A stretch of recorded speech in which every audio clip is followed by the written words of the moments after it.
Let's go. Let's go. We are ready, baby. Oh, let me make sure my hat doesn't make me look like I'm a goober. Oh, yes. Let's go. John Parker Ford. Y'all got to understand. Y'all think I lie when I tell you that I went to LSU. John Parker Ford was one of my best friends at LSU. And here's the thing. He's actually an Arkansas fan, and I'm kind of, sort of an Arkansas fan myself. I grew up in Arkansas.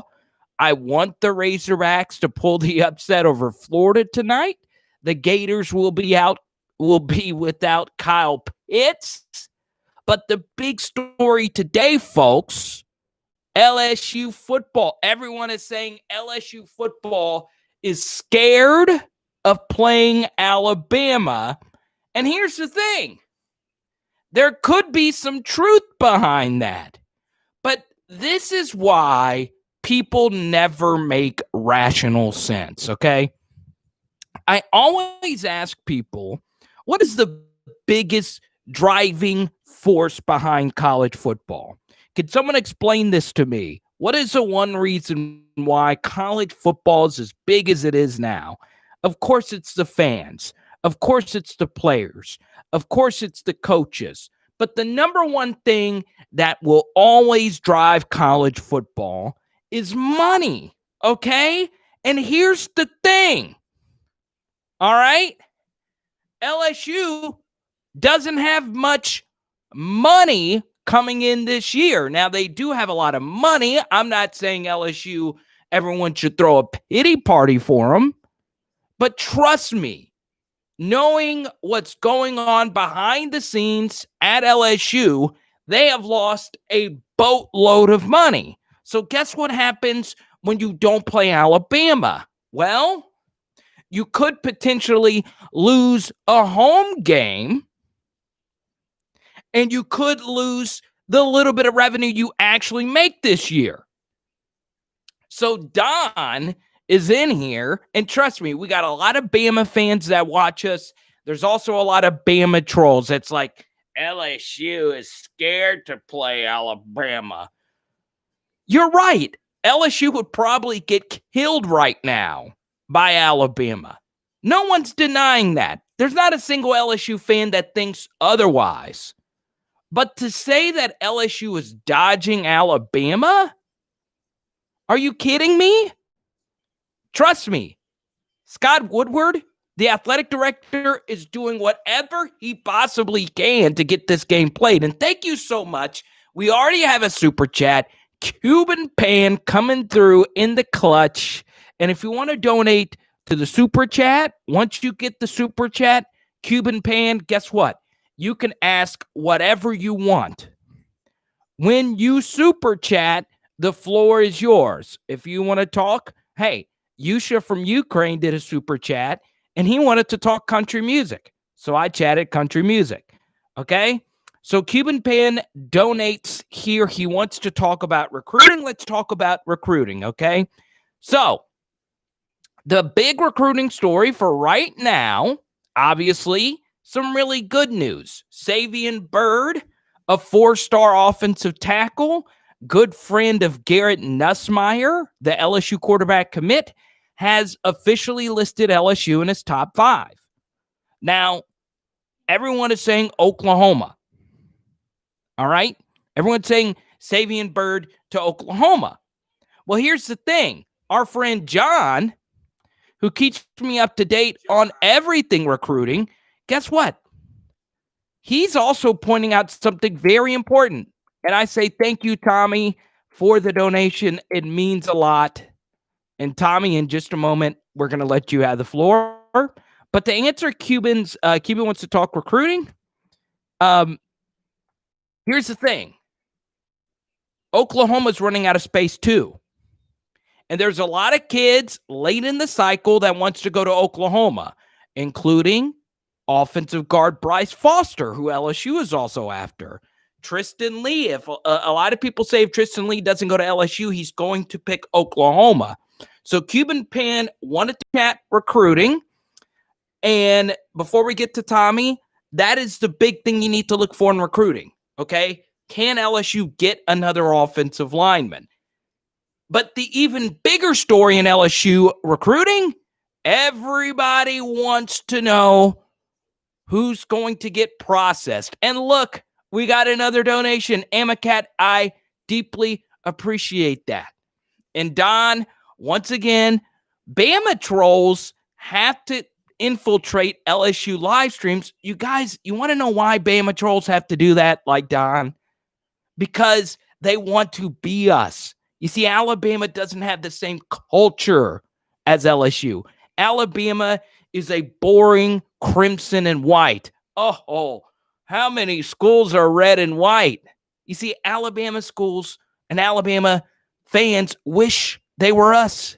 And Don is still butthurt about Sage Ryan because Sage Ryan wanted to go to a school where the best defensive backs in America go to. That's why Sage Ryan decided to come to LSU. So, yeah, anything for you, Cuban fans. So, Tommy was our next super chatter. Amacat dropping a Roll Tide. What? F-U. I like that. One of my favorite Baton Rouge establishments, Zippy's Tacos, had a really funny thing today. You guys see it? Bands? I'll pull it up real quick. But anyway, the truth remains the same, people. Alabama wishes they were us. And that's just the bottom line. This is what Zippy's had today. 742 days since Bama beat LSU and counting. Yes!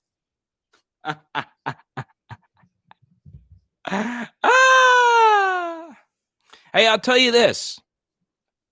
Last time I checked, Bama got destroyed by Clemson in the national championship game. But didn't LSU, the last time they played Clemson in the national championship game, won by 17 points? So, Don, the bottom line is you haven't won a national championship within the last 2 seasons, and we have. So, let that be a message to the Bama haters that come in. And we have some good Bama commenters. We got our boy SPH. We got all these people. So, look, we're going to chat LSU. We're going to look around the SEC. How about Kentucky in that Vanderbilt game? That was a little bit more high scoring. Also today, Penn State is 0-4. Wow. How about that? We say hi to Steve, Cat Daddy Steve. One of my best friends, Kelsey in Georgia. What's going on, Kelsey? I love it. Yes, we got our second team or one-legged quarterback beat. People always make excuses for Tua being hurt last year. If he was hurt, he wouldn't have played. Okay?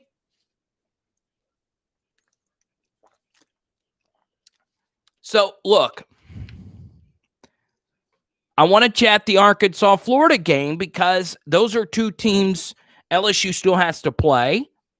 Also, we will discuss recruiting. Now, look, I like the attitude. I love the positivity. Kelsey is the most positive LSU fan that watches my content. I love you, Kelsey. We're going to whoop Bama's peach and save the season. I like it. I know, Eastside Kane. Don just can't handle the truth that the last time LSU went into Bama's house and made it LSU's house, baby. Okay? It's all good. It's all good, Don.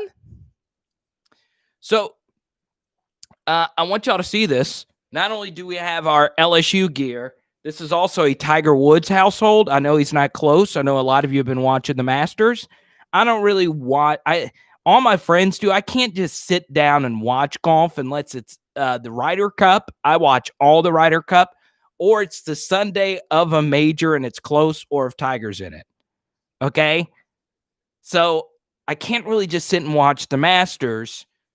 And the only good SEC game we have today is, of course, the Bama game tonight. Woo pig from Presh. Yes, I like that. Yeah, golf kind of just stinks to watch, but I follow it.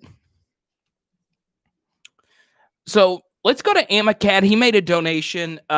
Actually, first, Tommy, if you're still watching, thank you so much. Tommy, whatever you want to talk about, we'll go to you next. Cuban Pan made a donation to the Super Chat, and he wanted to chat recruiting. So Tommy or Amacat. So let's go to Amacat, even though we've started terrible. Imagine if the schedule was flipped and we started with Auburn or Florida. Yeah, I guess so. You know, here's my biggest problem with the schedule. Okay, and this is why you should be a little bit concerned. Now, I understand LSU made a horrible defensive coordinator hire, and it's awful. Okay, so let me address Don. He shouldn't have played. Mac has become the better QB. Stop. Please stop. Mac Jones is great, but he's not where Tua Tagovailoa was his sophomore year or healthy his junior year. TPVN, I like it. Let's go.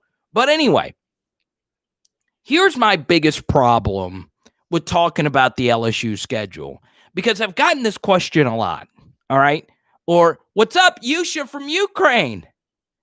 3 weeks with no LSU football. Exactly. But there hasn't been a shortage of storylines. Let's look at it this way.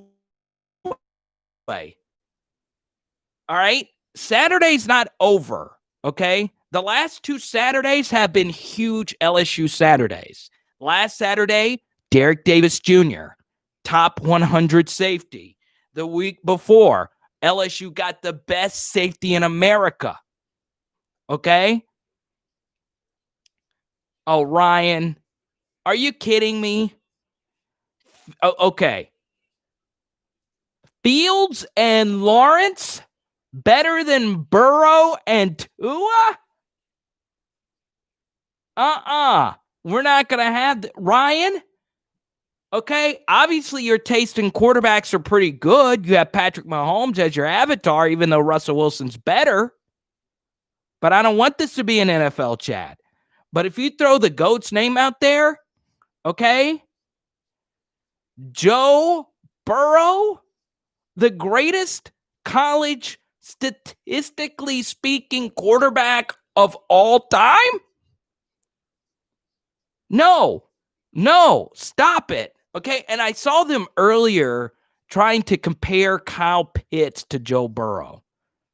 And they showed that their numbers are exactly the same through the first 5 games. And yes, in theory, our boy Kyle Trask has played tougher teams than Joe Burrow. Okay?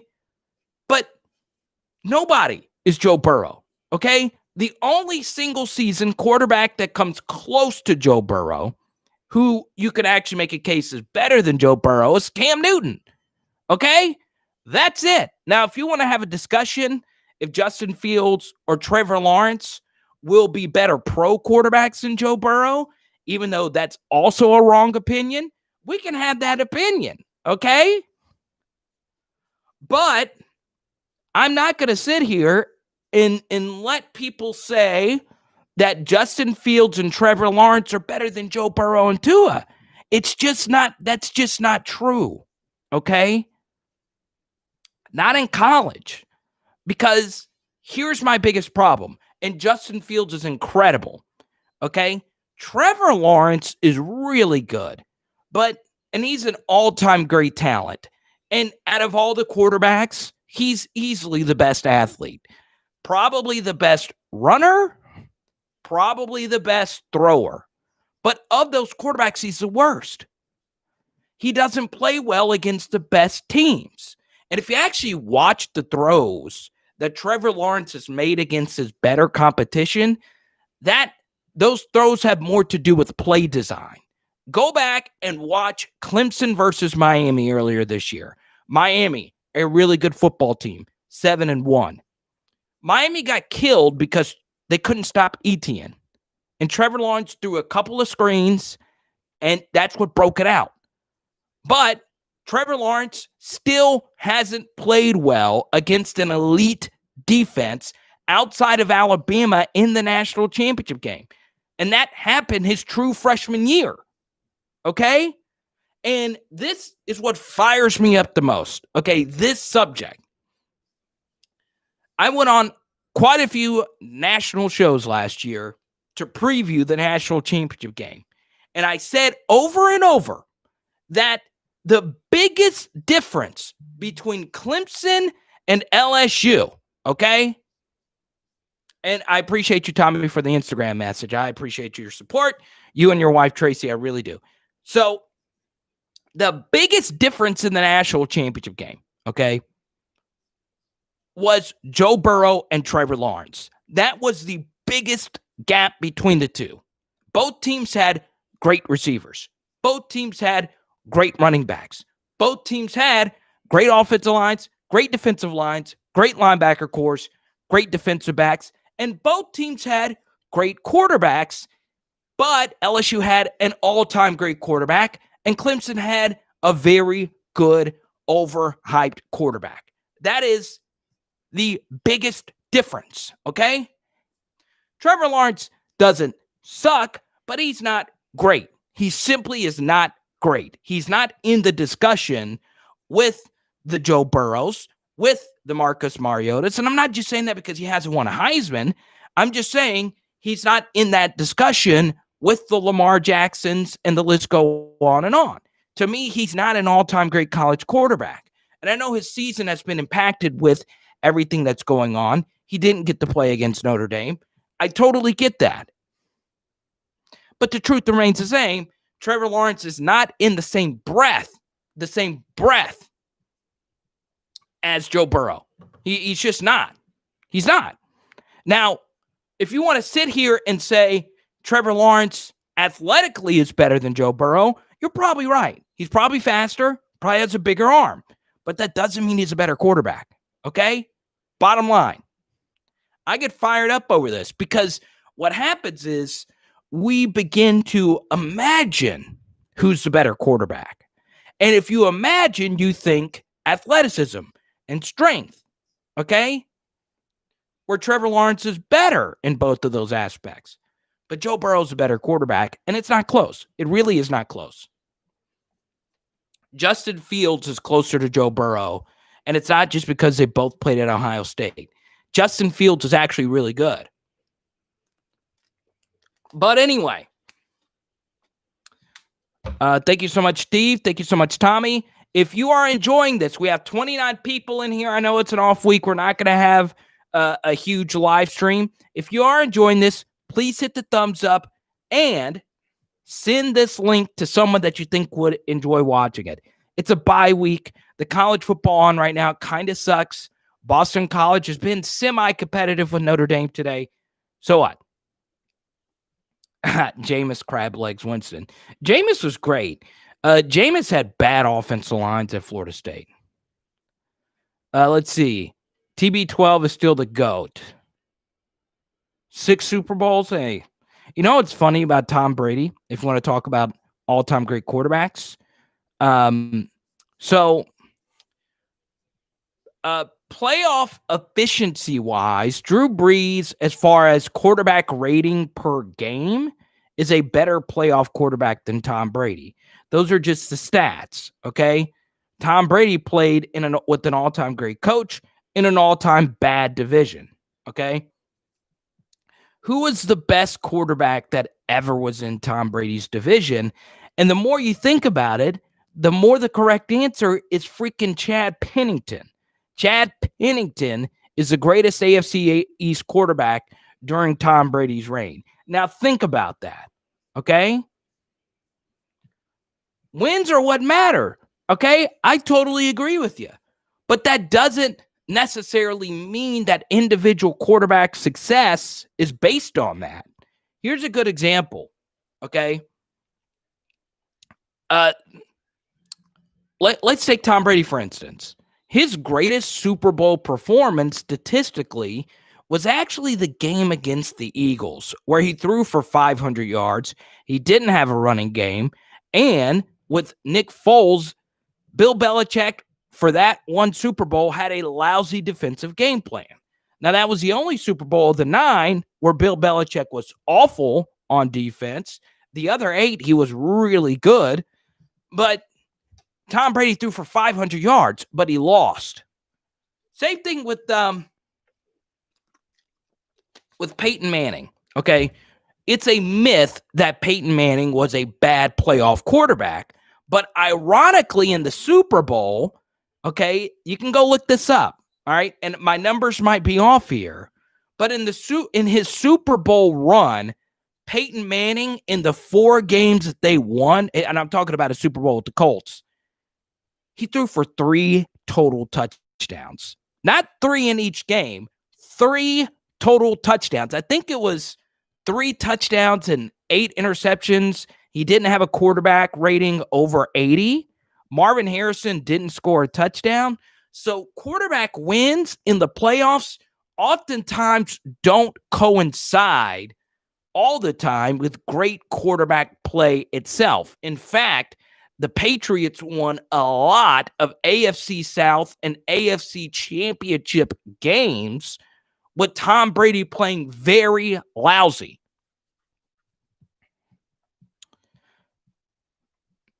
Alice Joe said, woo pig. Okay, so obviously this live stream's already getting off the rails. So let me go ahead and put it this way. All right. If you want me to keep talking about quarterbacks, give me a thumbs up. If you want me to chat LSU, just anything LSU, give me a go Tigers, okay? Because I don't want to just go off on tangents. If you want me to still talk about Joe Burrow and Tua, I'll keep doing that. If some of you want me to preview the SEC game and give you a pick, okay, so Cuban, you've already donated. You want to talk quarterbacks. Okay, so you guys want to talk about TJ Finley, or do you want to keep chatting NFL quarterbacks? This live stream was just kind of out of nowhere. I didn't know what time we were doing it today, but we're always going to do one on Saturday. Let's see. NFL quarterbacks. Okay, so let's see. What can I do to tie this in with LSU? So let's chat about Joe Burrow in the NFL. Preview LSU Arkansas. Okay, I will do that in just a moment, David. So Ryan's one that started this, and he said, how is Mahomes the best QB in the league? So Mahomes is the best talent in the league, okay? But Patrick Mahomes has a top 3 coach. Patrick Mahomes has a top 3 set of skilled position players. He's got probably the best right tackle in the NFL, and he's got a really good defense. To me, Patrick Mahomes is second to only Russell Wilson, who has none of that. Pete Carroll is awful, okay? He really is a bad coach. Quit looking at the name. Their defense has been awful. They've been the worst defense in the NFL by far, okay? And Russell Wilson has had suboptimal offensive play calling for a very long time. So, to me, Russell Wilson does less with more. And Patrick Mahomes, who's had a couple of mega games, now the last 2 weeks he's been ridiculous. So, and the defense isn't that great in Kansas City, to Eastside Kane's point, but it is better than Seattle's crappy defense. And by the way, if you want to compare divisions, Seattle is in by far the toughest NFL division we have this year in the National Football League. So it is without reasonable doubt that Patrick Mahomes is the best talent at quarterback. He's definitely, I would say that if you're starting a franchise, most people would pick Patrick Mahomes to start it right now. But Russell Wilson, with suboptimal play calling, a patchwork offensive line, they're always hurt, and a crappy defense, he has to play perfect every week. So Russell Wilson, to me, is a better NFL quarterback than Patrick Mahomes. Patrick Mahomes is the best talent. He's probably the greatest talent at quarterback. You know, he's up there with the Elways and the Marinos, if you're talking raw arm talent, Brett Favre or whoever. But Patrick Mahomes is with the best offensive play caller in the NFL, with the best tight end since Gronk, the fastest wide receiver, and they got, an All-American running back in the first round. So, I'm not saying that Patrick Mahomes wouldn't be good in a different offense. I'm just letting you know that if you actually sit and watch the Chiefs play, particularly in the red zone, most of their offense is created by Andy Reid's ridiculously good play calling. And the Chiefs defense isn't all that great. I agree with you, okay? I'm just saying that Russell Wilson's supporting cast is awful, okay? He's got 2 great receivers, finally, okay? For the longest, all he had was Doug Baldwin, all right? Who's his tight end? Greg Olsen? Really? Who's his running back? Chris Carson? He's great. Hardly ever in the lineup, though. But I will say this. If you want to tie LSU into it, Damian Lewis is having a good year. And if you remember, Damian Lewis is starting right guard on the 2019 LSU. So it's crazy. But I really do mean this. There's not many great NFL coaches, like coaches that actually make a difference. There's Sean Payton. There's Bill Belichick. There's Andy Reid. And that's about it. Kyle Shanahan I'd put in that list. That's probably it, though. Those are probably the 4 NFL coaches that make a difference. And then after that, Mike Tomlin is probably in that discussion. The best young coach in the NFL is probably Shanahan or Flores. But, outside of 9 or 10 of the 32 coaches, not many of them are that good. Andy Reid isn't just good. He's an all-time great. He's already going to be in the Pro Football Hall of Fame. So we say hi to Jonah. So anyway, some of you want to chat Arkansas versus Florida. And I think it is important to talk about this game because of a few reasons. All right.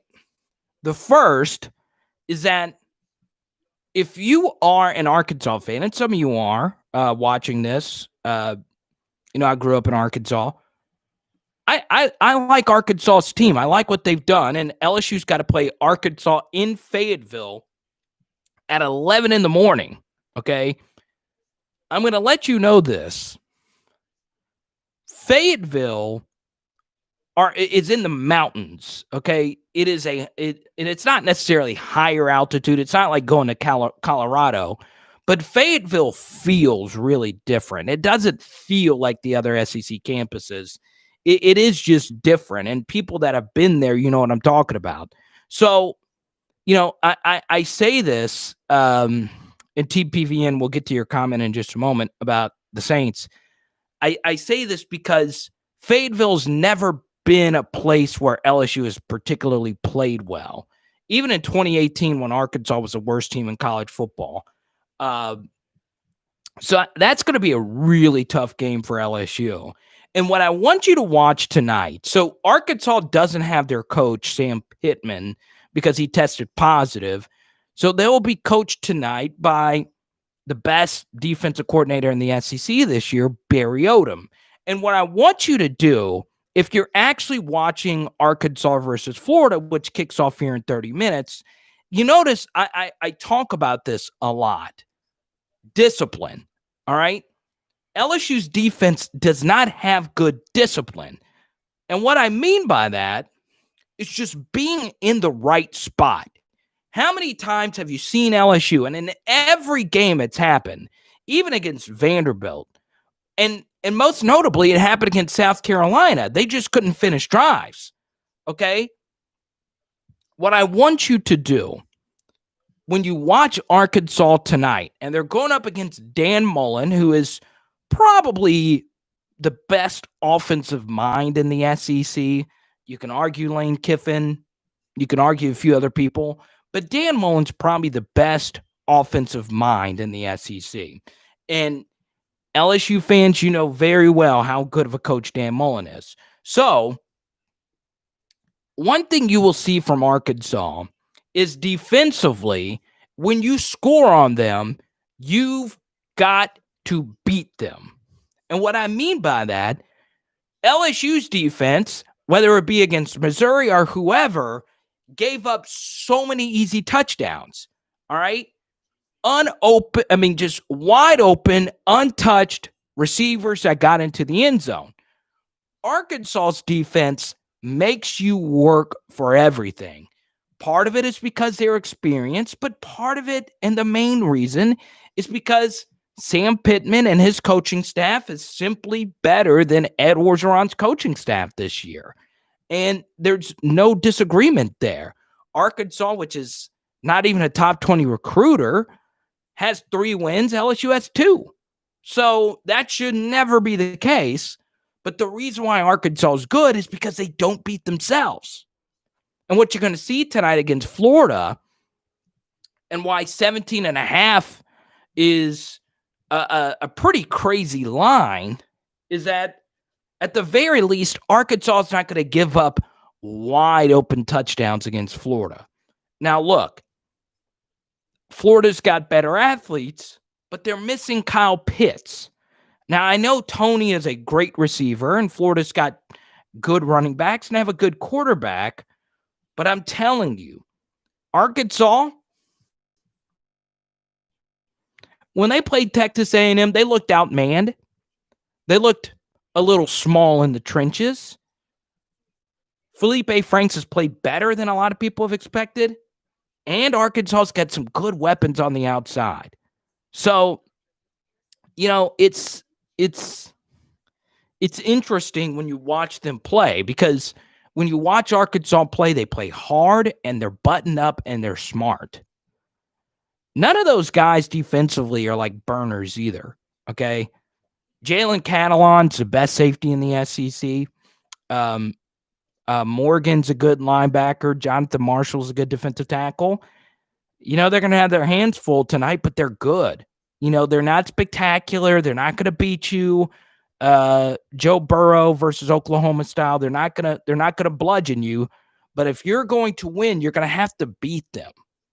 That's my biggest thing about LSU, is that they're not even making offenses work for it. Just go put on the South Carolina film. I'm telling you, the South Carolina tape really angered me. And what really angered me about it was LSU had 2 weeks to prepare for a South Carolina offense that is honestly pretty predictable. So we'll see. We'll see what happens. Yeah, Amacat, exactly. It's a problem. So I'm going to do a video about this week. This is a big concern for me, for Ed Orgeron, and this is Arkansas, exactly. Arkansas. And trust me, I grew up in South Arkansas, a small town. Love it. And there's a few things about it. If you don't live in South Arkansas, or if you're not from North Louisiana, I make a lot of radio appearances in North Louisiana, simply because it's not because of my LSU knowledge. When North Louisiana has me on, they have me on to talk Arkansas.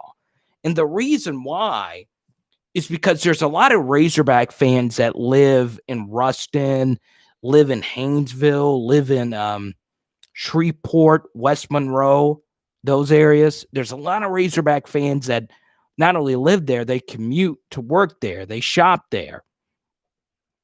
So it's interesting. I didn't get to Amacat. I didn't get to watch the video from earlier. I was busy trying to get this all ready to go. But I will send me a link a little bit later. But the Golden Boot. So last year, LSU, when they beat down Arkansas, they didn't even touch the Golden Boot. Okay, it's not even on display in Baton Rouge. Whereas when Arkansas wins the Golden Boot, they legit put it in a trophy case behind the stadium where anyone could see it. Like, the Golden Boot is a bigger deal to fans in Arkansas than it is to LSU. And to me, that always bothered me. Yeah, exactly, TPV. And you kind of forget about the Golden Boot. It's not one of the biggest things, but, From 2000 to 2010, there was a Chris Ghost. I get excited when Chris Ghost comes in, one of my favorite LSU channels. So, for a 10-year period, Arkansas and LSU, for 10 years, 9 of the games were one-possession games, okay? So, I know we overlook Arkansas. It's always a game that LSU begrudgingly wins. It was kind of competitive for a long time. Of course, LSU blew out Arkansas. They blew out everyone last year. So, last time Arkansas won a championship was 1964, okay? And that 64 team was Barry Switzer, Jimmy Johnson, and Jerry Jones. That was the 1964 national championship starting lineup. The owner of the Dallas Cowboys was a starting offensive lineman.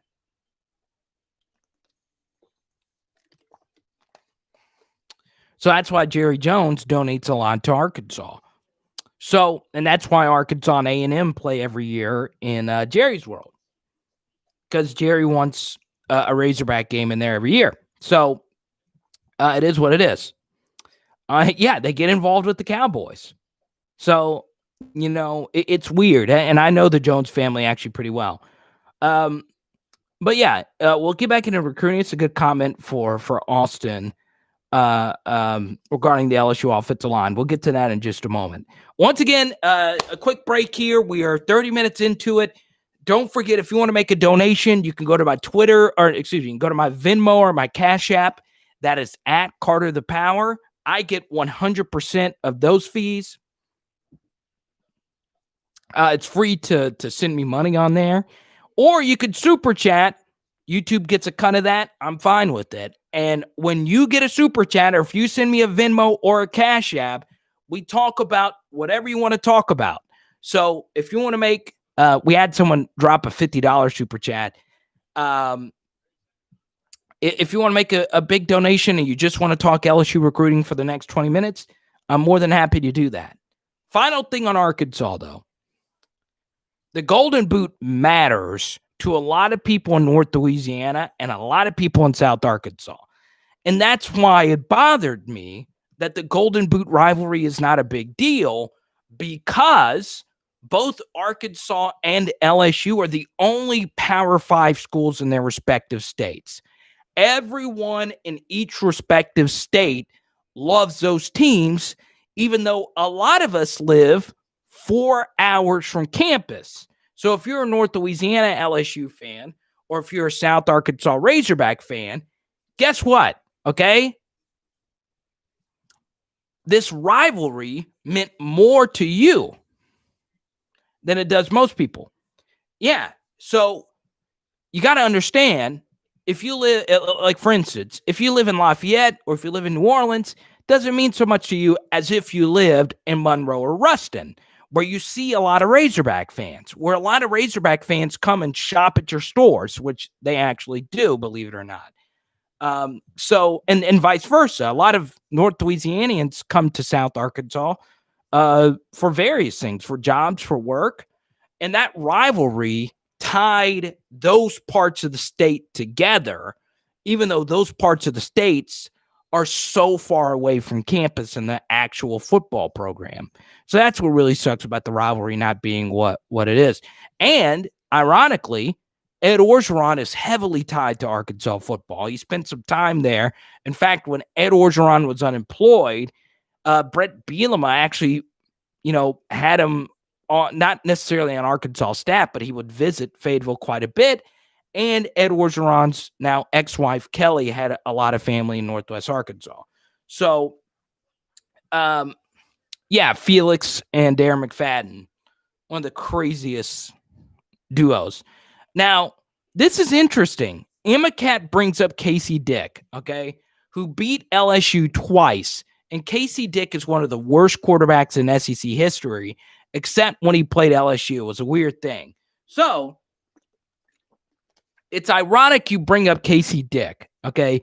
Now, this is a quick story, and we'll get back into LSU football. But Casey Dick is now the head coach at one of the biggest high schools in Arkansas, Fayetteville High School, which is right on Arkansas's campus. In fact, it's the University of Arkansas.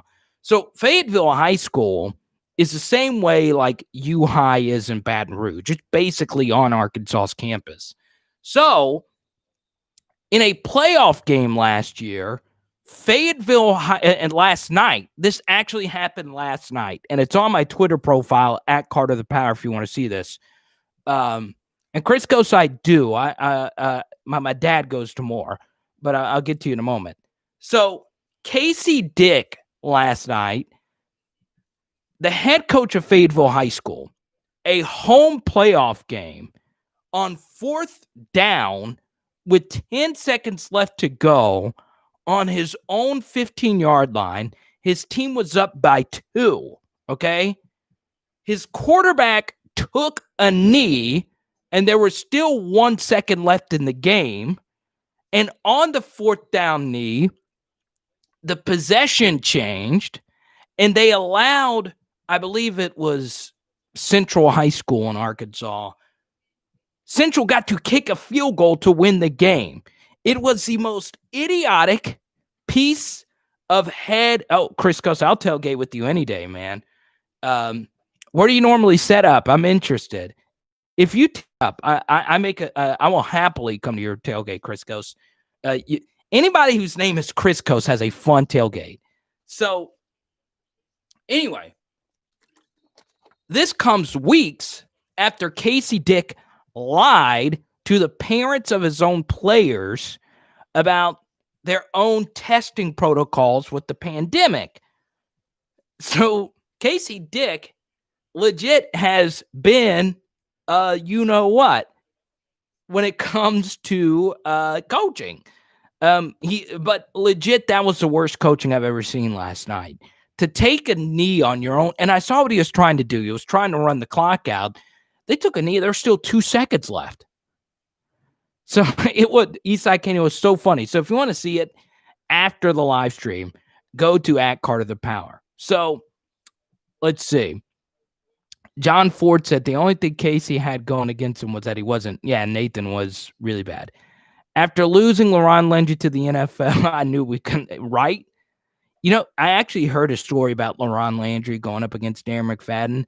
I heard he came over to the sideline and told the LSU offense. This was in the 06 matchup in Little Rock. He went up to the LSU offense and said, guys, you got to keep scoring because we can't stop that MFer. I think that's what the story was that was told that LaRon Landry said on the sideline. And it's true. No one could stop Darren McFadden. Still, to me, Darren McFadden is the best SEC college running back since the year 2000. I think he's better than Henry. I think he's better than Mark Ingram. And I know they both won Heisman's, but Darren McFadden's the best SEC running back. You can make a case maybe ever. I mean, he was really cool. Oh, so Chris Coast is okay. So there's different types of fans who tailgate. Chris Coast is a guy who's just focused on the game. And I like that. Okay. You actually like to take in the band. You like to see the players march down the hill. I'm not going to lie to you. Outside of being a media member, I've never, as a fan, watched the LSU players march down the hill in person. And I know a lot of people are going to say Bo Jackson and Herschel Walker, and it's 2 different eras. So yeah, it's those 2 and McFadden. I think those are the best. So Arkansas does play in Little Rock and Fayetteville, but they've switched it up. So they play in Little Rock once every 2 years now, or it used to be like that. The pandemic has changed a lot. But they play Missouri once every 2 years in Little Rock. That's the current contract. Because the Little Rock Stadium, War Memorial, I played in it. It's not not meant for. Well, actually, no, I never played there. But still, it's It's not an SEC stadium. It's not SEC quality. Brian says, have you seen the Notre Dame offensive line? I say yes, and I want to know if any of their backups want to transfer to Baton Rouge. What position did I play? I was a defensive tackle. Oh, yeah, Marshawn Lattimore was a freaking beast. He was a beast. Let's see.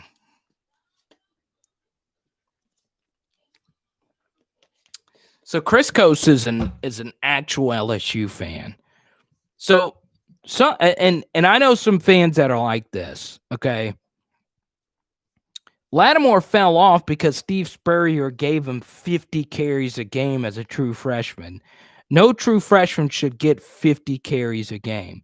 But anyway, so I consider myself a diehard LSU fan. Heck, I'm doing a channel and I have a bunch of LSU stuff, and it's, everything to me. But there are some like for real. Now, for me, some LSU games when I was in school, I kind of liked to get wild. Okay. Now, here's the truth. I don't care who you are. Okay. If you get drunk on campus before you go into the stadium, it's hard to call yourself a real LSU fan for that game because you're not competent. You don't know what's going on. You're not actually consuming the football.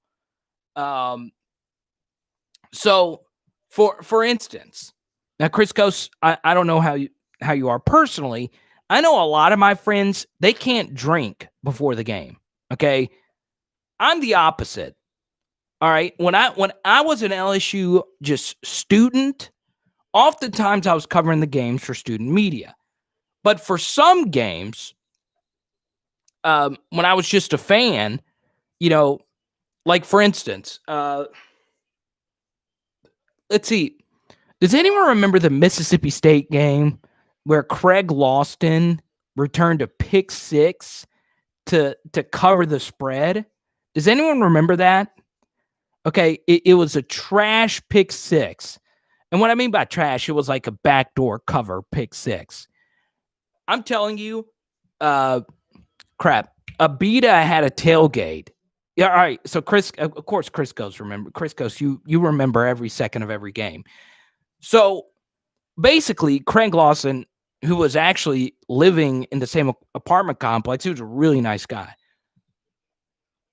I went berserk, but the problem was my buzz wore off. I got invited to an Abita tailgate. Okay. Now, look, Abita makes great products, but when you normally don't drink Abita and you drink a lot of Abita in a small period of time, you could get a little wasted. I don't remember anything about that Mississippi State game outside of that Craig Lawson pick six. Okay. And I said to myself after that, you're never going to get stupid drunk before a game because you only get 7 or 8 games. Purple Haze Saturdays. Exactly. Purple Haze was just handing out. Legit. I remember having 4 cans of beers. I had 2 beers in one hand, 2 beers in the other. Okay. I drank all 4 of them in like a 30-minute period before going into the stadium. Dude, it'd be like that, So it's weird. I just don't believe. What's up, Marcellus? Welcome, man. I just don't believe you can just get hammered before a game. Alex comes on in.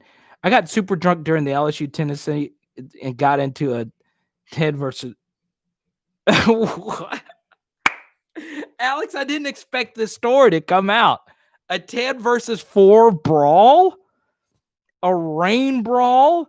Wait, are you talking about the Tennessee game in Knoxville? Because it was raining then. But what LSU Tennessee game was rainy? A 10v4 brawl? Were you part? Okay, so the game in Knoxville. Here's the thing. Alex, you're a bold soul. All right. And if for some reason you're just joining our live stream and this is your first time ever watching, okay, we don't just talk about drunken stories. We actually talk mostly football. But Alex, I have to know the story. Okay. You can't get super drunk on the road. Okay. Your buddy fell on an old lady? How did the brawl start? You fought 10 old ladies? Grow. Wait. So what is happening here? What is this? Y'all got stomped out. Oh my God. Alex, first rule of road games. You cannot get wasted on road games. Okay?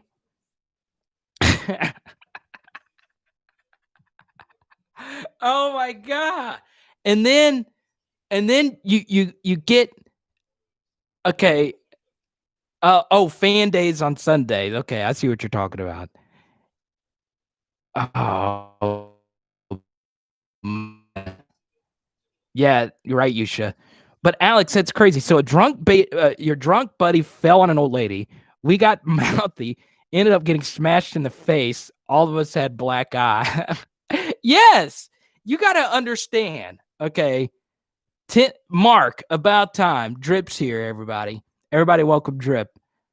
Drip goes to every LSU radio show. Go Tigers! I like that, Alex. That's crazy. You shouldn't have gotten mouthy. When someone is so drunk, you fall on an old lady, you make sure the old lady gets up. Why were y'all getting mouthy? Oh, go Tigers. Okay, so let's get to some questions here. First, let's go to Austin, your original question about the LSU offensive line. Let me Marcellus, are you new, man? Have you been with us for a while? Let's see. You had a good okay. Austin says if LSU only picks up Lee for this O-line cycle, obviously alongside Dellinger, isn't LSU still okay? Tristan Lee and Martinez at offensive tackle, Hines and Bradford, Thomas at offensive guard, Shanahan at center. Yeah, but that obviously heavily relies on the offensive lineman that LSU has now to get better. Okay. We'll get to LSU basketball in a second, Chris Ghost. And this is just an LSU football channel. Okay. We're not going to do LSU basketball content, but there's no LSU football right now. I don't mind talking about LSU basketball. Okay. Thank you, Marcellus. I appreciate you, man. Welcome. Subscribe. Make sure you ring the bell. And by the way, we are so close to 1,500 subs. We're going to be giving out that Patrick Queen card. It could be you, Marcellus. In fact, I'm giving out a few of them. So we're giving out a Patrick Queen card. And I know I've been hyping it up, but I'm giving out, and I hate to give away this card because I love it. Okay. When we hit 2,000 subscribers, I'm actually giving out an LSU autograph card from a prestigious member of DBU, and you're going to love it. Okay. It's not Patrick Peterson. I wouldn't be able to give that one away, but it's let's just say he was an All-American defensive back at LSU. So that will be given out at 2,000 subscribers. But obviously to get to 2,000 subscribers, you guys got to share these videos. Okay. You got to, I haven't spent any money on advertising or anything like that. Just to let you know, I just started on, and I don't make a lot of money from these videos, but it's not Tyrann Mathieu yet. We're not to that point where I can afford to give out Tyrann Mathieu cards autographed. But let's just say when he was at LSU, he was pretty daggum good. All right. Alex, thank you so much for the Venmo, man. I'm sorry you guys got stomped out and you fell on an old lady. What else could you expect? It's not Grant Delpit. It's not Morris Claiborne, but you're going to love it. Okay. I'll give you a hint. He is a Louisiana Tiger, so it adds on to it. Anyway, moving on. I'm going to let you guys. That's the thing. We got to get to 2,000 subscribers before I actually reveal who it is. Okay? And I have a lot of LSU cards to give out. I'm giving out a bunch of Patrick Queens when we hit 1,500. Okay? Jamal Adams was not an LSU. I love Jamal Adams, but he's not a Louisiana Tiger. He was from Houston. It's not the Badger. Randall Blue Gay. That would be a cool one to give out. It's not Randall Gay. What's up, Jeffrey? So, anyway, let's get back to Austin's question. He's asking if he thinks the offensive line will be fine moving forward. I want to talk about something, all right, that is a myth. It's kind of a myth, yet it kind of isn't. So with the way football is played now, a lot of your offensive line play heavily relies on your quarterback. And what I mean by that is, can your quarterback buy extra time in the pocket? Can your quarterback look off a safety? Can your quarterback make quicker decisions? So, for instance, Tom Brady is not mobile, but he makes really quick decisions so he doesn't get sacked. Okay, same thing with Drew Brees. Well, Joe Burrow not only could make very quick decisions, he could also make plays with his legs. Okay? He was the best of both worlds. Okay? A lot in the same way that Russell Wilson and Patrick Mahomes are, actually. So, the bottom line is, in 2019, that all-time great LSU offensive line, which has multiple players that are doing well in the NFL right now, if you actually go back and watch the games, and I can't say this enough, when you actually sit down and watch, LSU's pass protection in 2019 was decent. It wasn't elite, okay? Honestly, Alabama's offensive line in 2019 was better than LSU's offensive line in 2019. The reason why they were so good is because Joe Burrow's really good, okay?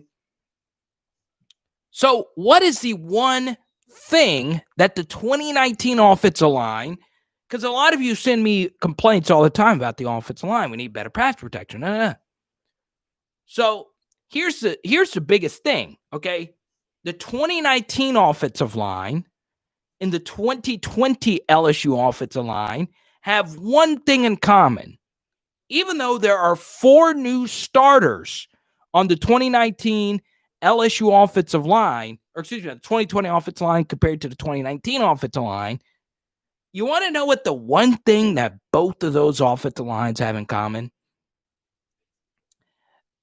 Not highly recruited players. Now, here's the thing.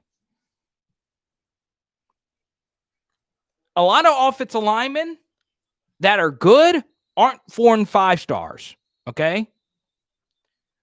But, and I really do mean this, 4 and 5 star offensive linemen do matter. And eventually, you can't keep replacing 3-star offensive linemen with other 3-star offensive linemen and eventually think that's going to continue to work. Okay? Good point by Austin. Mac Jones is legit being protected by an offensive line that's all 4 and 5 star guys. And Michael, you're right. No. Don't take this as me taking a shot at the 2019 offensive line. I'm just telling you the truth. Okay? That offensive line was really all-time great because Joe Burrow was. Okay? Put on the Ole Miss tape. All right? The first quarter of the Ole Miss game, first touchdown to Jamar Chase. We did a long film study on this. The offensive line's protection broke down. Joe Burrow miraculously got out of it. threw a touchdown to Jamar Chase. It actually happened a lot against Ole Miss and against Clemson and against Alabama.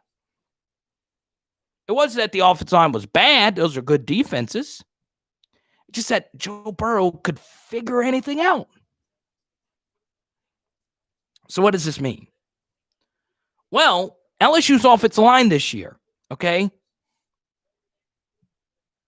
The left tackle is Cam Wire, 3-star offensive lineman out of Gonzales. He's been okay. It's not been exceptional. Left guard, Ed Ingram, when he's healthy, he's exceptional. Hasn't really been healthy this year. Liam Shanahan is a transfer from Harvard. Your right guard is a defensive tackle.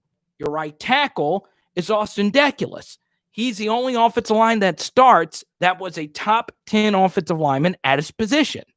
If you go to all the elite schools, they don't have more than, or each one of them have at least 2 or 3 4- and 5-star elite offensive linemen. So that's why getting Tristan Lee and that's why getting Tristan Lee and Savion Bird and those guys are important. It's not the be-all, end-all, but it's important.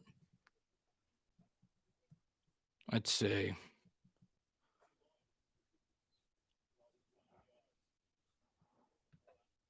What channel is Arkansas, South Carolina, and Arkansas, whatever? Interesting, Eastside Kane. So, thanks for the super chat. You say James Craig is suspect to you. I think he's good. Think about it this way, okay? ESPN after Colorado. So they're not going to kick off until then? All right. Let's put in a bet for this game. Doing some illegal activity here. All right. Let's go. All right. So who do you guys think I should take? All right. LSU or Florida, or excuse me. Florida or Arkansas. Arkansas's plus 17 right now. The over-under is set at 62. Okay. I'm actually going to sprinkle some on the under. First half, let's see, 31.5. I'm sprinkling some on the under. Why not? No Kyle Pitts. I think that'll slow their offense down some.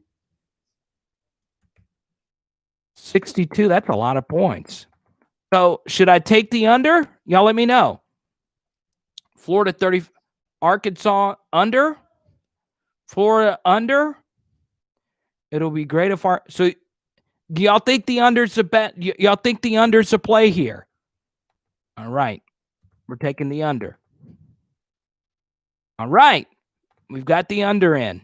So just sprinkled a little bit. Tony! Ha ha! Tony's top 10 Power Hour LSUer. What's up, Tony? All right, we do this every time.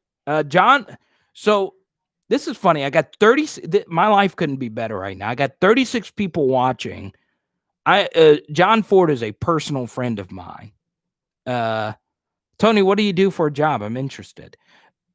I don't, obviously with the pandemic, but even then, I don't get to meet a lot of you guys. So John Ford's a lifelong friend of mine from college. So I hate that. Don't forget about your super chat. Hey, Tony super chatted a bunch. So yeah, super chat. You can donate to that. You can also hit me up on Venmo or Cash App, Carter the Power. I'm not going to lie. This is the only income I have. I didn't surprise her, but my girlfriend wanted one of the new iPhones. So I got it for her, which, I'm kind of hurt now financially. Oh, really, Tony? That's cool. You do that, man. For real. We got some cool people. We got Warhug, who's a fireman. Y'all actually stream NCAA. Yeah, John, go on ahead. Enjoy watching your Hogs, man. Oh, we get a Hail Mary in the Stanford game, or we get a lateral in the Stanford game coming up. Thank you, Tony. I do have to take care of her. Appreciate it. So you know what's funny? The money that I get from this, my first priority is keeping my dog healthy. So, you know, a lot of the money goes to keeping my dog all taken care of. Come on. Oh, the lateral. Okay, Stanford, keep this alive. Come on, offensive lineman. Okay, that's it. Admiral, thanks for your sub. So, yeah, thank you so much, Tony. Anything you want to talk about, Tony, in the next 5 or so minutes, let me know. King Mo, what it do? I appreciate it, man. Prediction for next week, LSU versus Arkansas. So, a few things here. So much is reliant on this game tonight because we need to see how Arkansas coaches without Sam Pittman. Okay, so Sam Pittman has been the ace coach for Arkansas this year. So we'll see how they adjust here without to me the best coach in the SEC this year has been Sam Pittman.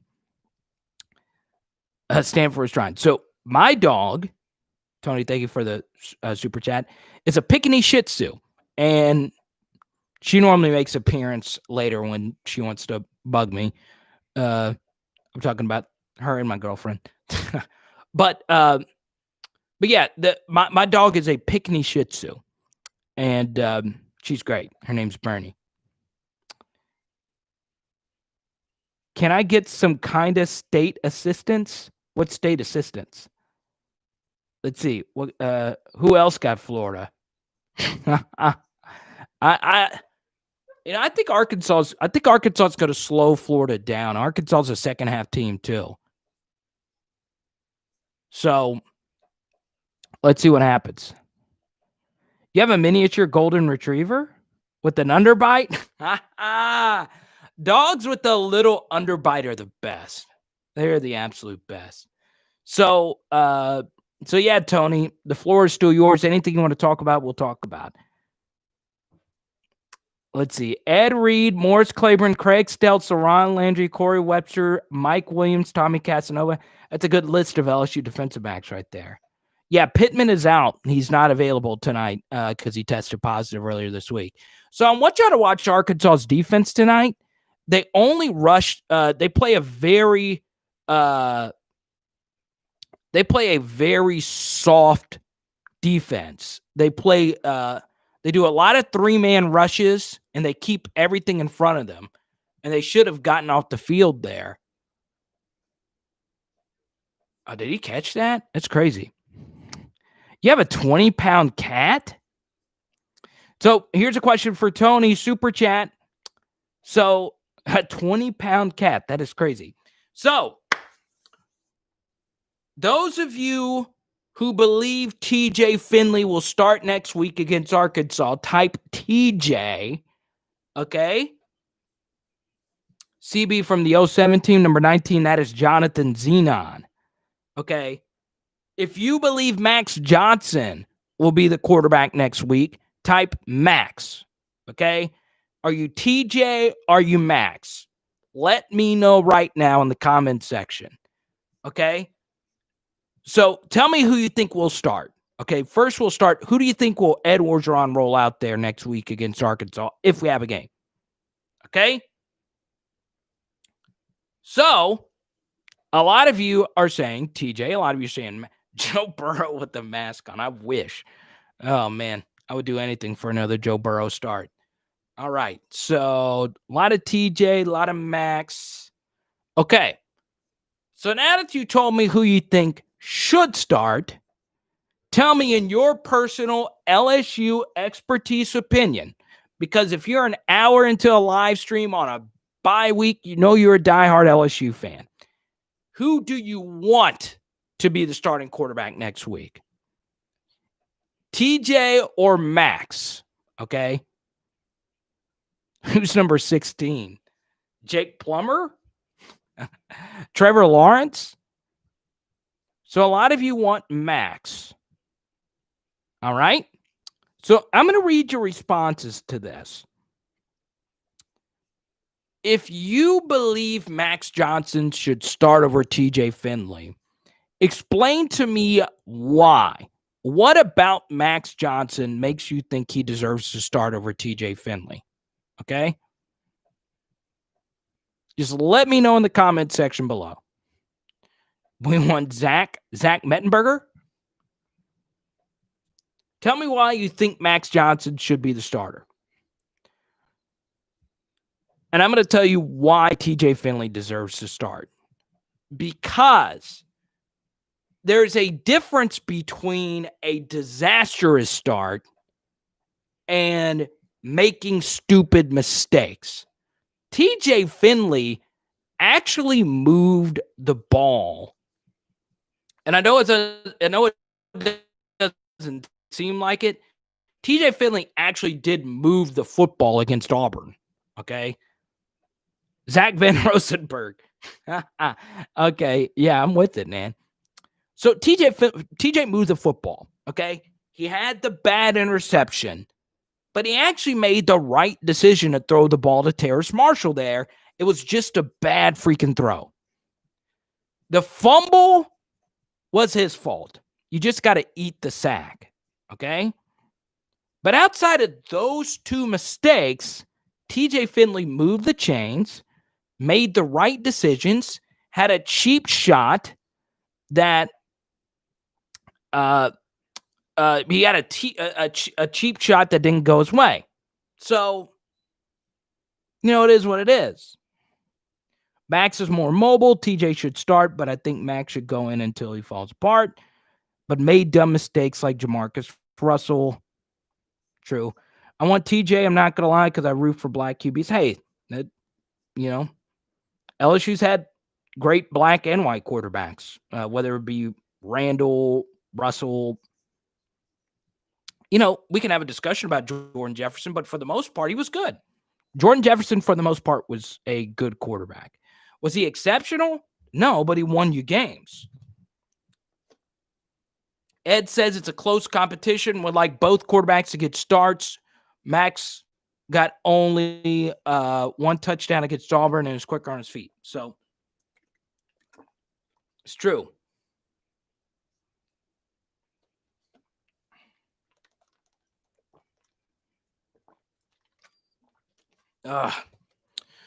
Florida's driving. Maybe that under bet wasn't a good bet. So, yeah, I mean, I'm not going to be – I really think TJ should start. TJ made some good plays against Auburn, okay? It's just one thing I hate about this LSU football team is LSU simply is I just hate teams that play not smart football. And I know it's like just stupid to say, but they legit don't play smart football. All right. And I like teams that don't give up easy touchdowns. And I know I've brought this play up a few times on the live stream, but whenever you're a team that doesn't do the little things right, this kind of stuff happens, okay? LSU, after the fumble, okay, so a lot of you remember TJ Finley fumbled, right? And it was scoop and scored for an easy touchdown. And John Emery Jr. was right there to make the tackle, and he didn't make the tackle, okay? That's just one of many small things where I've seen Ali Gay lose contain. I've seen, and this is what this play drove me nuts. Cordell Flotz had a rough year, but on 3rd and 6, LSU was playing man coverage. And for some reason, Cordell Flott left his man to go guard Derek Stingley's man for an easy first down. Now, if you watched the LSU Auburn film study, you saw it. Okay? Those are coaching and football IQ errors. Those are just little things that shouldn't ever happen to your defense and to your offense. And Ryan has said this a few times. Ed Orgeron is a good recruiter, but not a great coach. And to his point, he actually does have a point. And I don't think he's saying, because obviously recruiting is part of coaching. That's not what Ryan is saying. But I think we tend to forget that there is a huge difference between actually coaching football and everything else that comes with coaching. Okay? Some coaches are good motivators, while other coaches are really good at game planning and actually calling plays and actually making decisions in game. So when Ryan says stuff like that, he's not saying Ed Orgeron's a bad coach. I don't think anyone is saying that. The point he's making is that Ed Orgeron is not great at making adjustments, which there's some truth in that. Because LSU this year, in pretty much every second half that they've played, have been horrible at making in-game adjustments. Well, you know who made most of the adjustments last year? From what I was told, it was the guys that aren't there anymore, Joe Brady and Dave Aranda.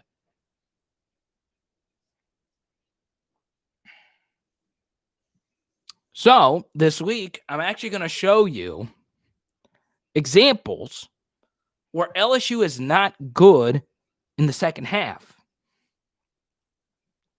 And Ed Orgeron has not been a great second half coach. He's not. So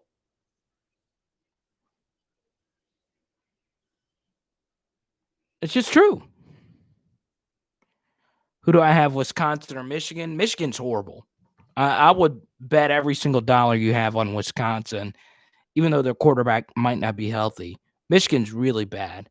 Michigan got handled by Michigan State, who's gotten handled by everybody else. So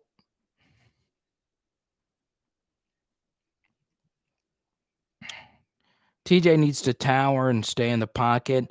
We don't have the running game for that right now. I agree with that. I could see that line of thinking too, Amacat. So we'll see. That's true, Tony. Wisconsin and Michigan. Michigan's your second favorite team, Cuban? Okay, so Cuban donated to us earlier. He's an LSU fan, and his second favorite team is Michigan. I'm sorry to reveal your identity, Cuban, but did you guys know that Cuban Pan is actually Les Miles? Cuban Pan is Les Miles' burner account. So everyone say out of Cuban Pan. He is Les Miles.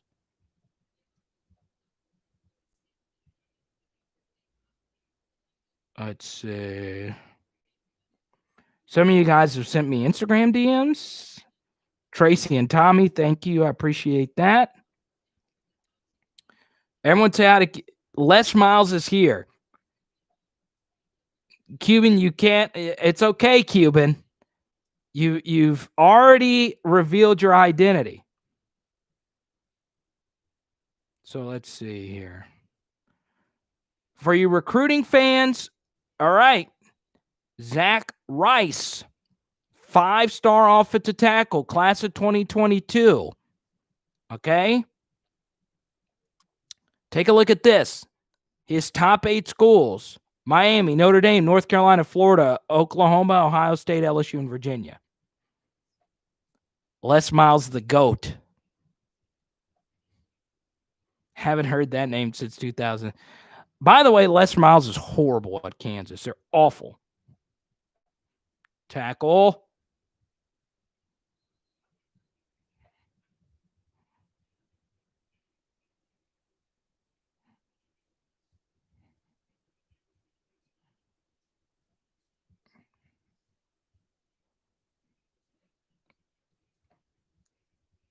Are you rewatching the Arkansas game? Nick Saban would not be bad at Kansas. He wouldn't be Les Miles bad. You can win at Kansas. What was his name? Mark Mangino? Did Mark Mangino ever get another job? Wonder what happened to Jeremy Hill. Good question. So he's still working out. He's a Super Bowl champion. He was with the Patriots for a game towards ACL, but guess what? They still got him a ring. Oh, look at this. I guess me betting the under in Arkansas, Florida was a bad idea because it's already 14 points in it.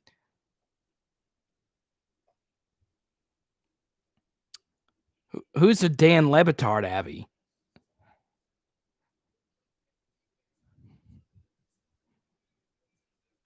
I guess betting the under was a bad idea. Oh man.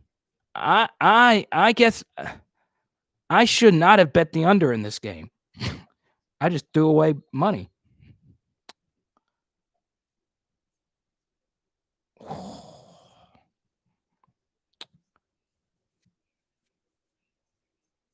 Arkansas be a comeback game. Hey, you guys, look at this. I mean, Arkansas is good. They got an experienced fifth-year quarterback. They have really good wide receivers, too. Anonymous. Anybody whose name is Anonymous just scares me. I'm not going to lie. What's your 2020 LSU defense dream team? Ooh, that's tough. That's tough. Okay, let's do this off the top of my head.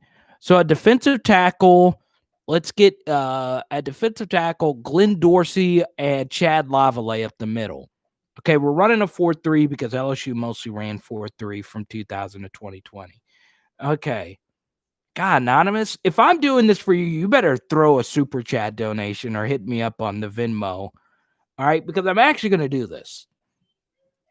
At defensive end, let's go Arden Key at one end and then Marcus Spears at the other end. So that's a big, beefy defensive line. All right. Arden Key at one end, Spears at the other. I think that's fair. At linebacker, Devin White. Devin White, Kelvin Shepard, and Brady James. Okay? So there you go. At corner, I have Patrick Peterson at one corner. The opposite corner,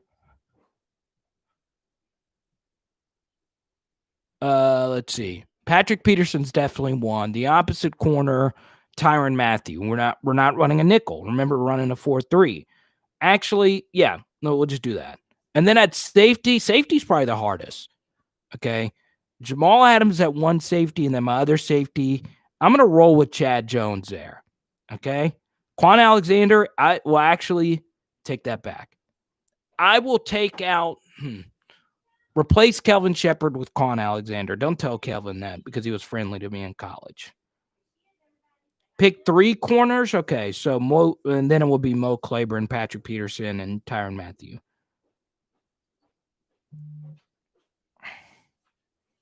Not Tyson Jackson over Arden Key. No, Arden Key was better than Tyson Jackson.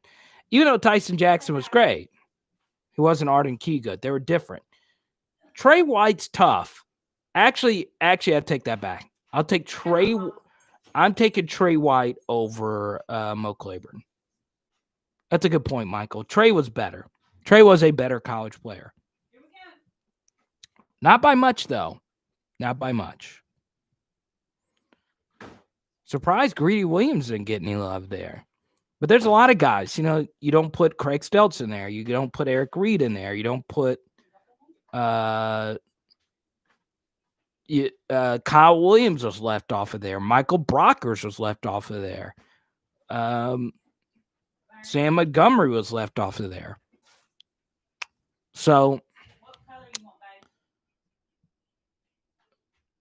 we'll do purple. I'm about to lose some money on this Arkansas game. Purple. Yeah, Greedy didn't tap. Yeah, Greedy was okay. Or what's the other one? I had purple and red, and then I think but this other one is pear, kiwi, bergamot, basil, and lemon. Okay, do that one. You sure? Yeah, do that one. Okay. Christian Fulton was really good, though. It's kind of hard to leave him off. But Tyrann Mathieu got to be on there somewhere, so obviously he's going to be the slot corner. Or the nickel. And then, I don't know if, like, at their Card of the Power loves Alabama. Who said that? Someone just made a YouTube channel called Card of the Power loves Alabama. And said, hello, just subbed. That is so great. That sounds like something Devin would do. I like that. Card of the Power loves Alabama. Not at all. No Chason. Chason is not in this discussion. Second or third team. Chason was a good player, but he's not. We're talking about legends here. I bet the under on this, babe. I'm gonna lose it. Oh, okay. So just gonna get ready for it. Devin, I know that was you. You're a college kid who's 24 and you can't go out, and you're single, and you're a tech wizard. So you have nothing to do. I knew this was you to get go. Is he a troll? No, he's just trolling me. God, this game is going to be in the hundreds, and I decided to bet the under. Why would you do that? I don't know, because I'm an idiot. So, one guy that okay. So this would be my first defensive backfield. Okay. Patrick Peterson is without a doubt one of the corners. Then I would make Trey White the other corner. And then obviously Tyrann Mathieu would be the slot corner. And then Chad Jones was a true free safety. Okay. And Jamal Adams was a true strong safety. So those two would play the best with each other. Now, I know some of you would say Eric Reed. This would be my second group of defensive backs. It would be at one corner, I would have, and I know it's just based on 1 year, I would have Derek Stingley Jr. at one corner. And then the other corner, not Greedy Williams, I would actually have Dante Jackson as the other corner. Yes, exactly. I would have Dante Jackson. But then, what I would actually do is I would actually put Corey Webster at the other corner, and then I would have Dante Jackson play the slot. And then at safety, I would have I would probably have Eric Reed and Grant Delpit. That's how I'd probably do it. But then, you're like I said, you're leaving out some really good players there. Julio smokes all of them. I like Julio Jones, but Patrick Peterson D'd him up better than anybody else. That was a crazy play in the Arkansas game.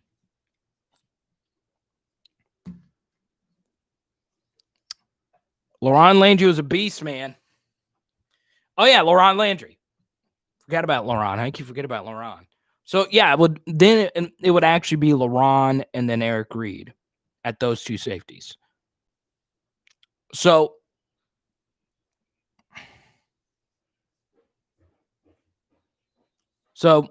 that's how I would line it up. And the Ron was juiced up. It's just life. We need a better flashlight. That's fine. No, it's not. Yeah, Jamal was the first team. We got Les Miles and Nick Saban burner accounts in here. Yes, I'm telling you, Cuban Pan. All right. I kind of like this. So normally on game days, we have well over 100 people in here. We've had roughly around 30. We're at 28 now, and I forgot to do this earlier. So let me know where you're watching from. Let's see. Kyle, our recruiting guru. A few of you guys are hardcore recruiting guys. Kyle's a big recruiting guy. Devin's a big recruiting guy. Cuban's in Michigan. Like I said, Cuban is really Les Miles. Carter the Power loves Alabama's in Alabama. Oh, in the Lansing area. I know you're freezing your tail off right now. Central LA, I like that. Marvelous in Knoxville.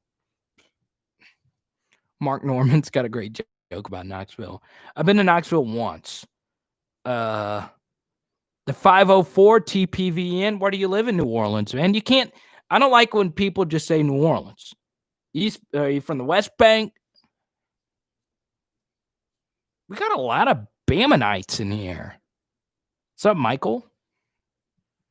You know what's funny? Alabama gets talked about too much as being a bad state. Birmingham, solid. Gentilly.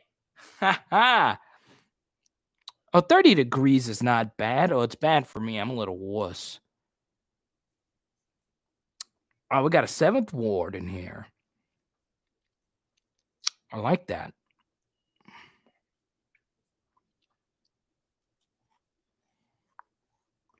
All right, so cancel school at 30 degrees, right?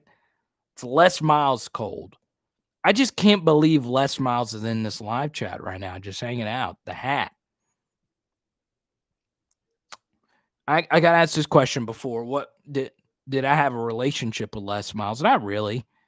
I didn't have really a relationship with any of the head coaches at LSU. I don't know Ed Orgeron personally. I don't. The funny thing is, out of the 3 LSU coaches, Nick Saban's the one I've hung out with the most one-on-one. Is that bag there a picture of Nick Saban? So, yeah, ironically, Nick Saban's the one that I came to a recruiting trip where I was living in Arkansas and got to spend some time with him. He's an interesting dude. Les Miles and Nick Saban boxing match. Oh, Les would destroy Nick Saban in a boxing match. Nick, what's up, man? What's going on, Nick? Nick, Nickelodeon. Oh, how did they miss that face mask? You can't retroactively throw a flag.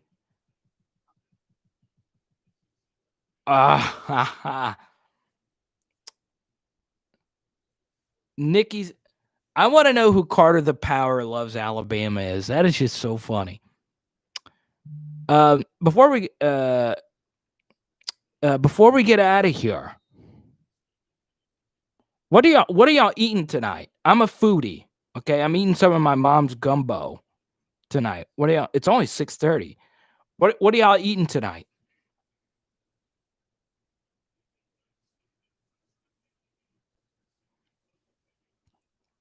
I know it sucks. No LSU football. Marvelous popcorn. Cubans eating some chili. Chili is so overrated. Okay, deer chili is underrated.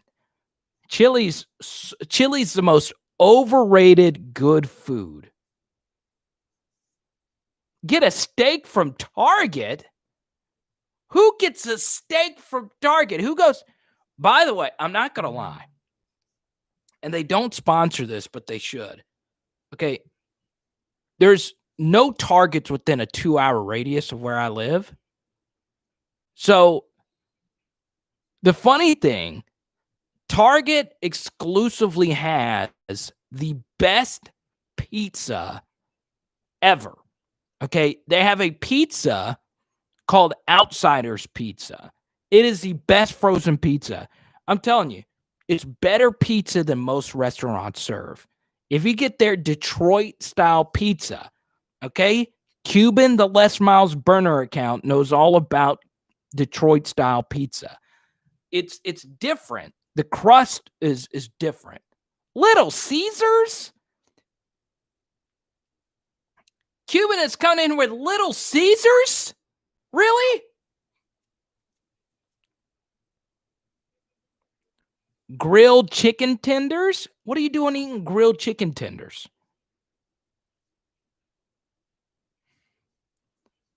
It's called Outsiders Pizza. It is the best. I'm telling you, it's the best pizza. But my girl, I had a DiGiorno last night. So DiGiorno, one of the key things with frozen pizza, I think it's salt, onion powder, and garlic powder. If you sprinkle that on the pan, it makes the pizza better.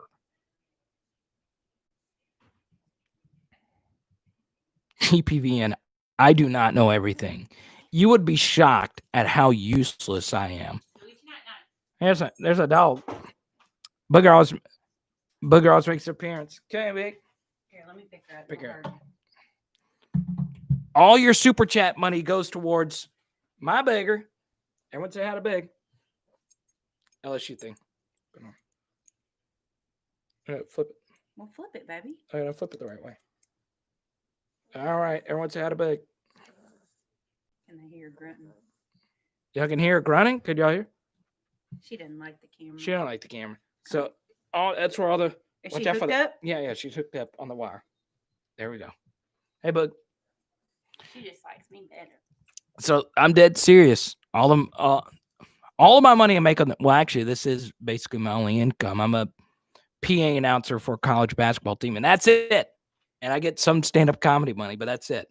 Gigs are down. Oh, Devin, I knew I had to, Devin dropped a $3 donation. to bed? Yeah. $150 of that goes to YouTube. I do not have a parlor. I am all in on YouTube. I have Twitter and I have Twitter, Instagram. I don't TikTok anymore. But no parlor. No. I don't think I'm in a parlor. There's just too many. There's just way too many. So here's the thing. So a lot of people that grow followings on exactly parlor, I think is going to be worse than Twitter, to be honest. Well, Devin, I appreciate you. Okay. I'm not going to lie. All right. YouTube is my favorite app. All right. So I've studied how to make money on YouTube. So when I got 1,000 subscribers, this is the first time I'm actually getting some money from YouTube. Okay. So if you actually go look this up, these are the pills I have to buy for my dog every month. Okay. And these pills are not cheap. Okay. You get 90 in this. She takes 3 a day. She has to take 3 a day. So this lasts you obviously a month. I know I graduated with a 2.7, but I know basic mathematics. Anyway, this little thing is, depending on where you get it, roughly $85 a month. $85 a month I have to pay for these. 80 to 85, depending on where you get them from. So, and that doesn't include the special type of food I have to get her. So I don't care about my health. As long as my dog, as long as Booger is okay. Look at her. She's ready for it. She knows you got it. Yeah, her kidneys have definitely improved. Yes. Thanks to people like you, Devin. She's like a whole new dog. And she's a whole new dog. And lucky enough, I have money now. But eventually, hopefully this YouTube channel will be self-sustaining. I want this to be my full-time job. I want this to be what I do for the rest of my life, this channel. I do not have pet insurance. No. Uh, Where you going now? do they have a Pet insurance? do they have a good RX for dogs? I don't know. I don't think so. No, I'll tell you this though. The local vet is actually from my hometown. We actually went to LSU together. So he actually, gives me good deals on a lot of stuff, but still, it's expensive. I'll be as big as Matt Moscona. I'll tell you this. A lot of you guys mention Matt Moscona to me all the time. Wish you could donate lower than 99 cents because I'm in Rome online. Only got 33 cents. Hey, as long as you're watching, it's fine. I only do the shout outs for money because, I do need some money. So a lot of you mentioned Matt Moscona to me and those guys a lot. The funny thing is I have a good relationship with all those guys. I love Matt Moscona. I wouldn't say he's like a personal, super close friend of mine. I talk to him. No. But when I see him, we talk for a long time. He was, when I was in college, he was still doing, ESPN1. I mean, he's been there for so long. And I'm not gonna lie to you, he's really freaking good. He's really freaking good at his job. I'm a little bit different than him, but ultimately he's just really good. There's no other way around it. So if I'm anywhere close to being as good as him as covering LSU, I'd be very happy. Obviously, I don't make his kind of money. He's got his own sushi roll. That's the goal of mine is to have my own sushi roll because I love sushi. And I can't eat sushi. I live in a small town. People don't understand. If you're living in Houston or whatever, you get to you actually get to go out and get sushi or pho or whatever. When you live in a small town, you can't do it. You simply can't do it. How much did I bet on the under? I think like $15, 10, 15. It wasn't a lot. I don't have the money to place those kinds of bets. Something I got into. I kind of got into this. I had to buy my doggy Xanax. Oh, really? That's interesting, Tony.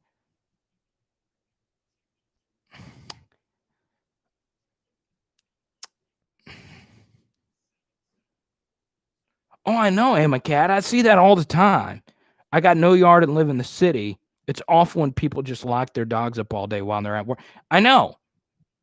It's horrible. It really is. But, sometimes that's what you got to do. Dog care, even child care, it's hard as heck. I mean, let's be honest.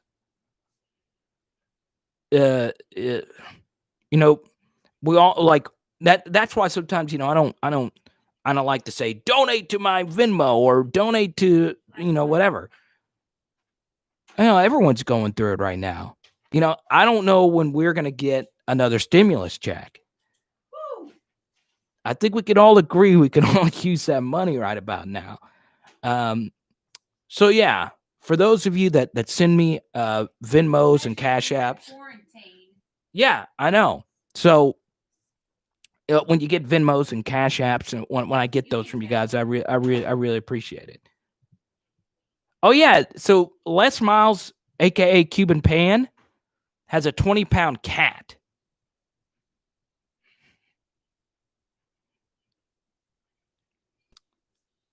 You see, Tony, exactly. Texas Tech beat Baylor at the buzzer. Are you kidding me? I forgot about that game. Dave freaking Aranda is 1-5 now. What a disaster. And not only did Dave Aranda leave LSU, he took Jorge Munoz and or he goes by George, I think. He took Meatball, Dennis Johnson.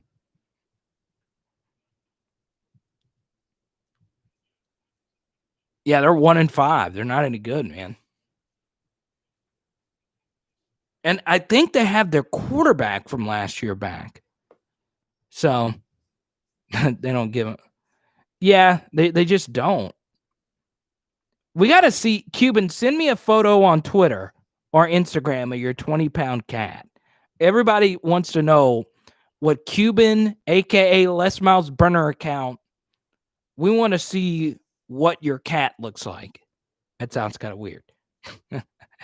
So if you're on Twitter or Instagram, I'm going to be looking at my phone right here.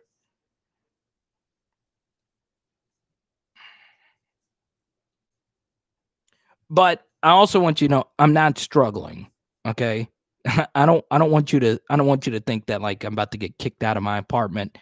Some of you might be, I thought the rent forgiveness thing was actually going to be a real thing. Apparently it's not for some people. So as long as you watch, that is the best thing you can do. But if you are able to donate, I appreciate it.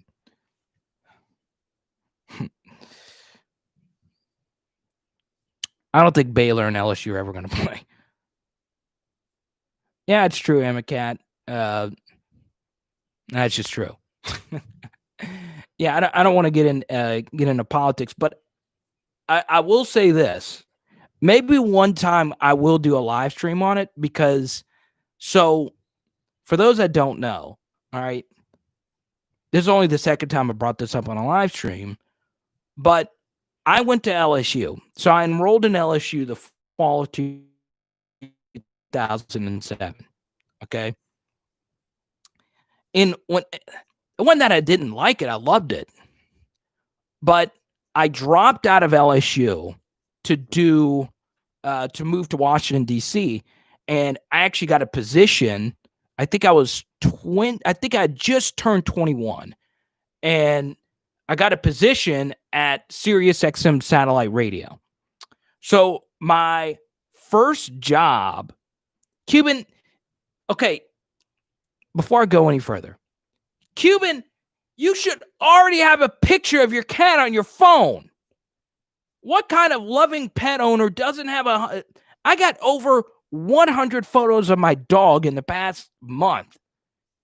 And Cuban's like, well, my cat is outside and it's 30 degrees here in Michigan. That is the most Les Myles. Cuban, you are revealing yourself to be Les Myles. That is the most Les Myles thing I think I've ever heard. But anyway, how can you not have a photo of your cat on your phone, especially a 20-pound cat? It's not like that cat is too nimble for you to not take a photo. Oh, and you just happened to delete your pictures yesterday. Cuban. Cuban ban. I love you. You are the first person to donate to our live stream. He likes you outside. That's a Les Myles thing. Cuban, you are Les Myles. Oh, man, that is great. So a lot of you have the Arkansas game on in the background. Once again, this is my favorite thing about Arkansas defensively. You've got to beat them. This is not like the LSU defense. And LSU's got better athletes. But Arkansas's defense is disciplined. Okay? You're just not going to get easy touchdowns. Okay? Oh, I would love to own a Tiger. I've also have gone back and forth on Mike's cage being on campus. Oh my God. Right when I say that, Arkansas gives up the easiest touchdown of the year. Right when I said that. And I have an underbet on this game for $10. 10 or 15, I don't remember. So I'm about to lose all the money I'm placing in the super chat. I mean, look at this. Oh my God. His cat's outside eating grass. Cuban, that's your favorite food too, because you're actually Les Myles. That's Les Myles for us. I cannot believe it. I cannot believe Les Myles' burner account. That is true, Devin. And I did it last second because a lot of you were here, or we had a lot of Arkansas fans watching the stream. Hey, Arkansas might pull a 28-3. As long as the final score is 31-28, we're good. It's spelled less. Why are dogs better than cats? Well, the answer is obvious. They just are. Cats are awful compared to dogs. Awful.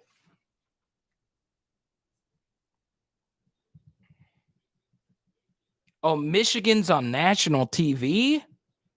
We're going through a pandemic. We've been through enough. And we're getting Michigan on national TV?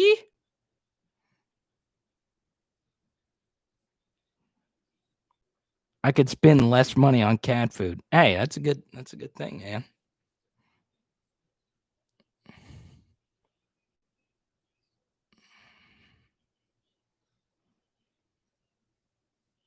I mean, legit, right when I was praising Arkansas's defense, they allow a walk-in touchdown.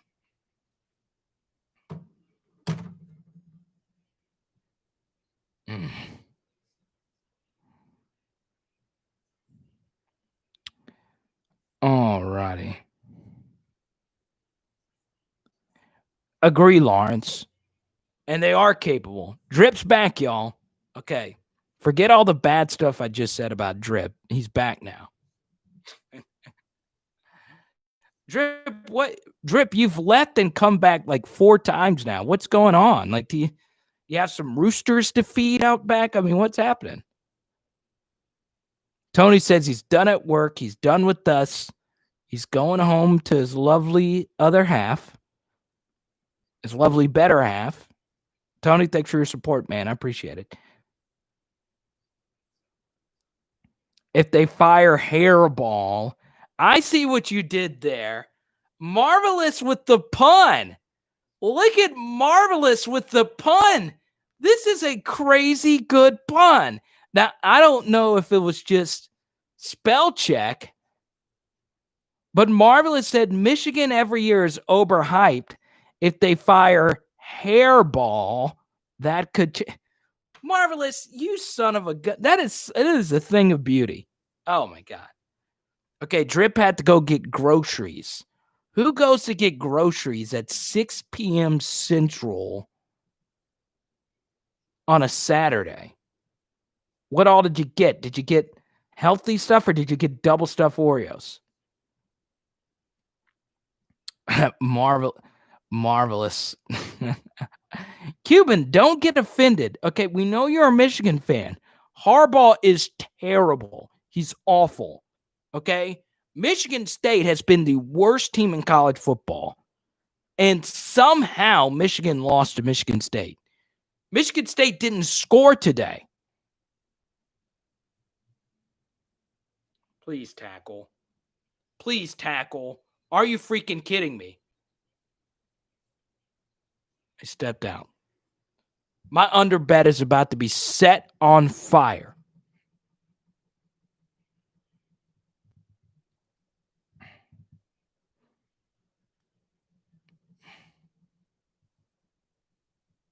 Alabama got... Thank you. Alabama wasn't ready for us.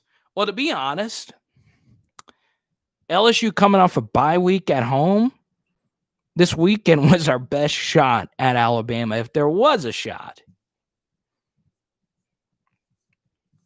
Indiana's a good football team. We'll see next week against Ohio State. I'm interested what that line's going to be. I mean, no matter where they play, Ohio State's going to be at least a 14-point favorite, right? At least 14. Carter the Power loves Alabama. LSU got lucky. How did LSU get lucky last year when they were up 33-13?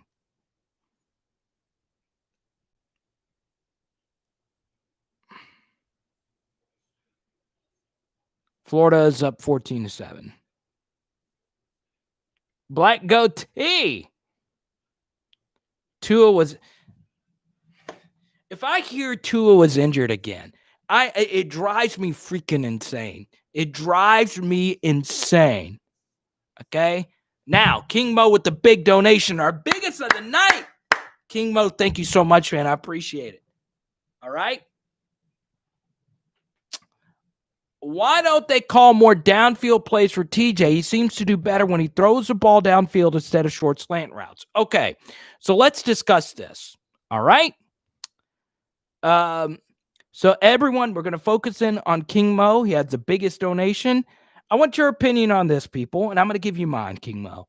So, number one, downfield passing routes require time and a decent running game to work. LSU had none of those against Auburn, okay? They had no running game, and they had no time. They had no time to throw, okay? Now, why is that the case? Well, Auburn has a really, really, really good defensive line, okay? LSU couldn't get the running game going. None of the three running backs, in my mind, have really differentiated themselves. None of the three running backs really pop out at me. What I mean by that, none of the three backs really make guys miss. Okay? So, let's dive into this a little bit deeper, King Mo. All right? When you actually go look at TJ Finley's stats against South Carolina, there is a difference between a long pass play and air yards. All right. So against South Carolina, TJ Finley actually had 0 completions that traveled over 20 yards. In fact, one of those 3 throws went for an interception. So TJ Finley isn't good enough. Now, he's got a good enough arm. That's for darn sure. But he's not a talented enough quarterback to make deep throws up to this point. Now, he's very capable. Obviously, mechanically, he's ridiculously gifted. And he obviously knows how to run an offense. Bottom line is TJ Finley moved the football against Auburn. The offense was working. He just made 2 awful errors. Honestly, that's what it came down to. The interception, which was the right decision, is an overthrow. And then the fumble, which is entirely his fault. So, as of right now, TJ Finley is ahead of schedule. He has played way better than I thought he would. Now, I always thought him coming out of Ponchatoula was a good player. I always thought he was a good player. I just didn't think he'd be this good. So, yeah, I would agree Bryce Young is better.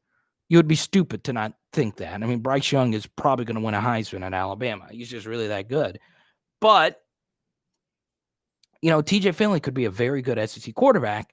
And I wouldn't quite call him a statue. I don't think he's a statue. Myles Brennan is a statue. Now, Myles Brennan is still a really good quarterback, but he's a statue. TJ Finley's got a little wiggle to him. So, hopefully that answers your question, King Mo. It's a few things. Number one, TJ Finley is still young. Throwing deep balls are tough. And LSU's playing with a new left tackle in Cam Wire. Also, the intermediate stuff's actually working. Also, the running game's not going. It's extremely hard to complete deep passes when you don't have a running game. All right? So, when you don't have a running game, guess what happens? Safeties are allowed to play back. So, that's basically it. Also, Myles Brennan is just a really good deep thrower. It's just the bottom line, and TJ's not quite there yet. It's hard. It's really hard. I will say this, though, against Alabama, one thing I hope LSU does when they play Alabama is that they take a bunch of deep shots. Even if they don't work, you can't have Alabama safeties playing aggressive. I love the name. I love Bama trolls are my favorite trolls. I've always said this about Bama fans. Bama fans they wish that they were LSU fans. Dead serious. Because being a Bama fan is like a piece of just bland bologna. It's just bologna. It's not fried bologna. There's no seasoning. There's no hot sauce. That's what being an Alabama fan is. It's nothing, okay? There's nothing about it. You're good. That's it. LSU's a little bit different. LSU makes you feel something. There's a culture around LSU. I know, Black Goatee. It's the bottom line. And that's true, Lawrence. The biggest myth about the LSU Alabama game was that game was close. The reason why that game got close, I did a full episode on this. It's episode 14 on Power Hour LSU. All you got to do is go to our uploads and you'll see Ed Orgeron allowed Alabama to get back into that game, and Dave Aranda as well.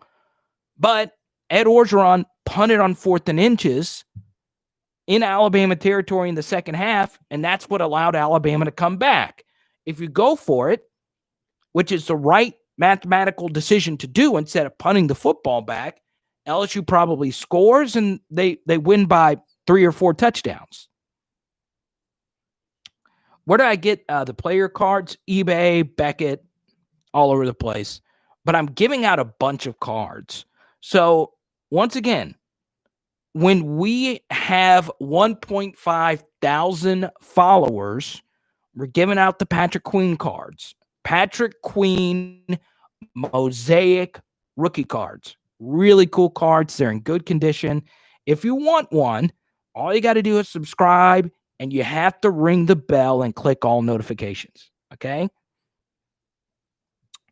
So guess what? We're going to be giving out some autographed cards when we hit 2,000 subscribers. So, I bought some of these cards with that in mind. I want to give them out. I want people to enjoy what a sports card provides me, which is a ton of joy. Exactly, Amacat. And you guys, something else about that Bama game, and this goes along with our film study from earlier in this week, is that, it helped Alabama that Derek Stingley Jr. played the worst game of his career. That was the only game where he was awful. Oh, my God. Why is he so open? Oh,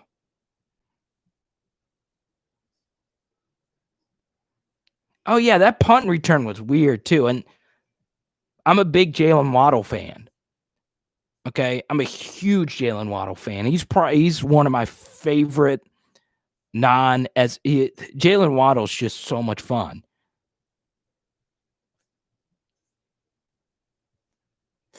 That punt return was weird. Like you said, Race McMath missed that tackle. God, Florida's offense is ridiculous.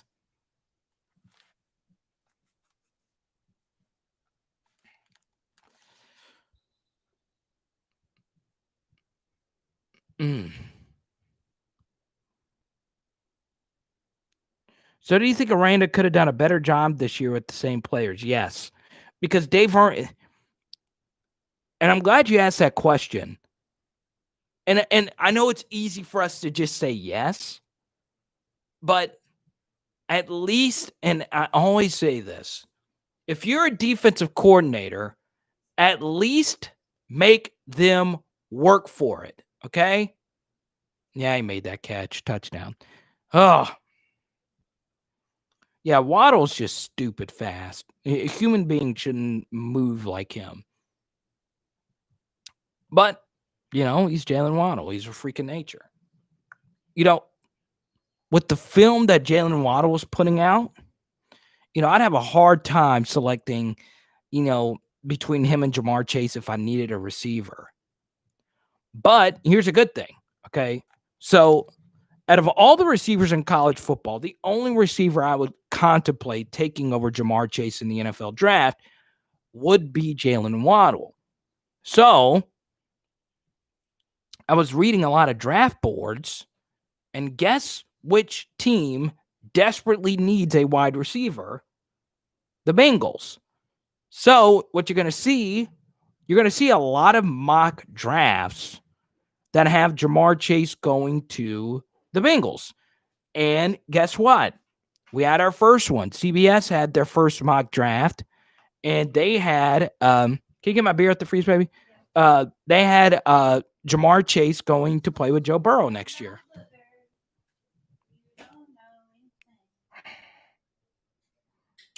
Bama versus Florida will be a shootout. Okay, this is let's see. The green one? You said green was Yeah, do the green one. It's pear, kiwi, bergamot, basil, and lemon. All right, let's see. Depending on where you live, basil. Basil? We got a little frosty in here. So guys, I drank these out of one. You want to try it? Yeah. Don't turn your thing like that. That drives me crazy. Let me see. Oh, that's good. That's good. So I drank these at my best friend's wedding a few weeks ago in Fayetteville. That's really good. Has anyone else had these kind of cider things? Let me send that to Alex. I don't drink these. I don't drink as much as I used to, but these are actually okay to drink on. Only 84 calories. Don't hold it over. Don't hold it over my computer. What are you doing? You almost evaporated our whole live chat. She was like doing the perfect gram. Put it right over here. Thank you. Thank you.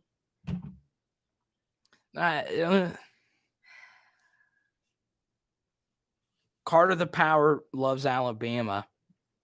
He's too young to drink, so he's a young troll. That's crazy. Why do you turn everything like that? I just do. The green one's the best one. That's good. That tastes like almost like a Sprite. This does taste like a Sprite. Doesn't it? You're 16? Oh my God. Go to bed. Go. It's past your bedtime. So I don't even think this is beer. I think this. What does this say? It's like a cider. I don't think it's a cider. It's like a seltzer. It's kind of like my claws, but handcrafted spiked seltzer water. This has pear. Okay, tell me if you guys think this is delicious. Pear, kiwi, bergamot, basil, and lemon. You don't even know what bergamot is. What is bergamot? Bergamot sounds like a country in Europe. Don't go there. Michigan's awful. Michigan is awful.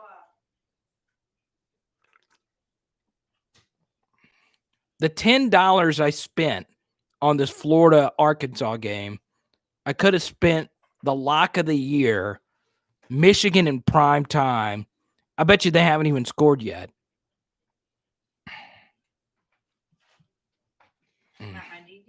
Oh, they look good. Ooh, mine's super frosted. That's okay though. Bungee Boy. Those two things go hand in hand. What are you talking about? This isn't beer, though. This is spiked seltzer water. Yeah. No. We've all seen these guys be good players. Now, all of a sudden, they're no good. Pelini and yeah, that's a good point, Isai. I mean, here's the thing. It's like, when have you ever? And I want an honest opinion on this. When have you ever seen LSU have bad linebacker play? Like just atrocious linebacker play. It's just, it never happens. Yeah, Notre Dame won. Comfortably. But Boston College gave him a little bit of a scare. How many times have you ever seen LSU just have bad linebacker play? It's rare. It's really rare for LSU to not have good linebacker play. Okay? Timberlake. DJ Welter. I remember the DJ Welter era. But I mean, like, was he as bad as what LSU has now? Is he? I don't know if he's as bad as what.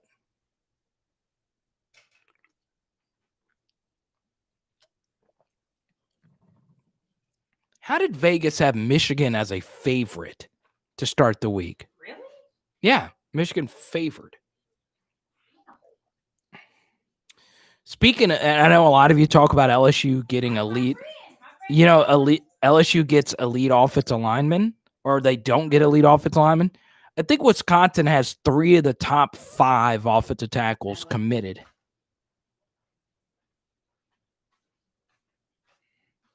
Exactly, Eastside. So, think about some of the linebackers that didn't make it to the NFL. So, Jacob Couture was decent. Donnie Alexander was decent.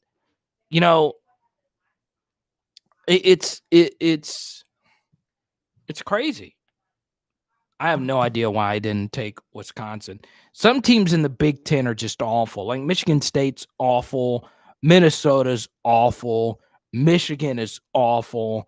And all 3 of them had positive momentum. I remember PJ Fleck was getting some NFL love. And then Michigan State legit moved mountains to get freaking Mel Tucker there. And Jim Harbaugh is awful. Michigan State we've seen some of the worst coaching. And Penn State's 0-4. And they look horrible.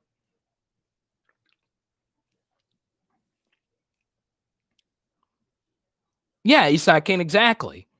Or even if he wasn't as talented, it's not as if he's like Duke Riley's way better than the 2 guys LSU has. I mean, Jabril Cox is on Pro Football Focus's top 100 NFL draft players. Damon Clark, Ed Orgeron's had some whiffs when it comes to handing out players special jersey numbers, but Clark was never bad.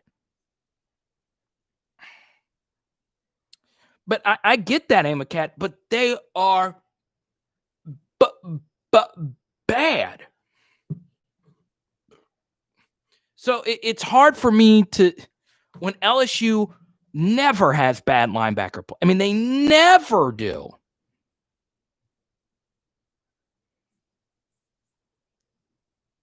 Yeah, Donnie Alexander was a good player. I remember when LSU got him, he was one of their later recruits. I was like, that guy's going to be a good player. His high school tape was good, and he was a good player. I said Jacob Couture played in the NFL, so I don't know why. I mean, he was good. Perry Riley was a good player. Kelvin Shepard was a good player. Brady James was a good player. One guy, and this always bothered me. I always thought Ali Highsmith was going to be the next London Fletcher. I thought he was going to be a linebacker that played 20 years in the NFL. I don't know what happened.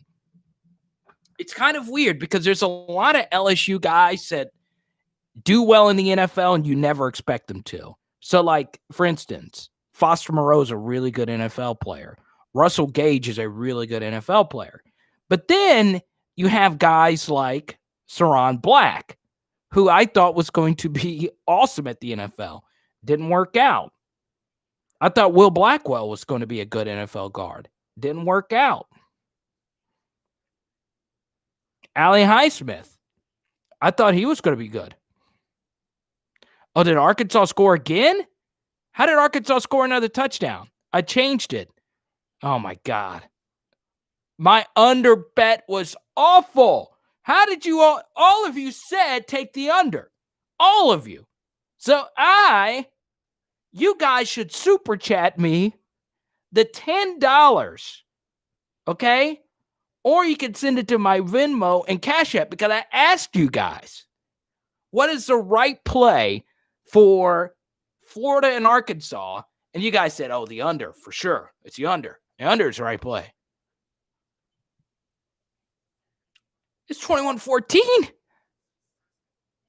Thanks, TPVN, who said earlier he was going to donate 33 cents. I'll take it. Oh, man.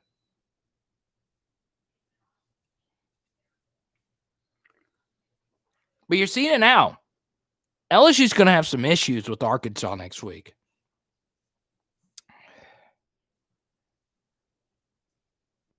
Oh, I know. One bet that didn't go through, and I thought my lock of the week was Indiana. swallowing 7.5 against Michigan State, who's Michigan's bad when they lost to Michigan State is legit the worst team in college football. They are the worst team in college football. The only team worse than Michigan State is Michigan. I mean, the Big Ten is awful. I don't know how Ohio State was even close. Grayland says there's no great defenses in college football. Maybe so. I think a lot of these quarterbacks are just better now. I don't know what Harbaugh's going to do. I don't know if I'd want him as an NFL coach now. You got to I don't know. But even though he makes all the headlines, can we all agree that his brother's a better coach? Heck, his brother beat him in the Super Bowl.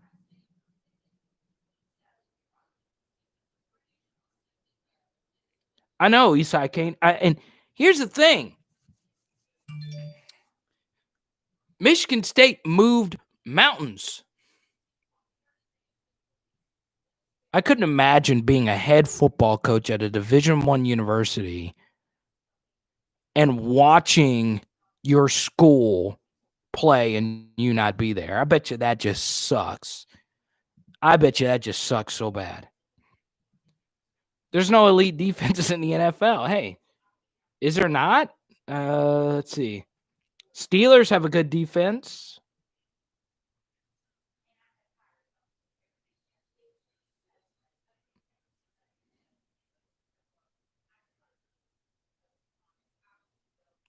Oh, man. So 35 points already, and the over-under was at 60.5. Oh, this thing's going to clear so easy. The Seahawks have the worst defense in the NFL. They're the worst defense. The Seahawks would be the Jets without Russell Wilson. That's the biggest difference between him and Patrick Mahomes, and we had a huge debate about this earlier.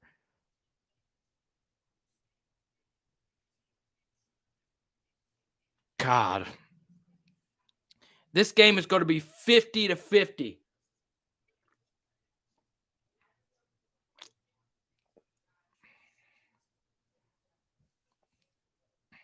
No. I guess not. I'm sure he can send a text or something.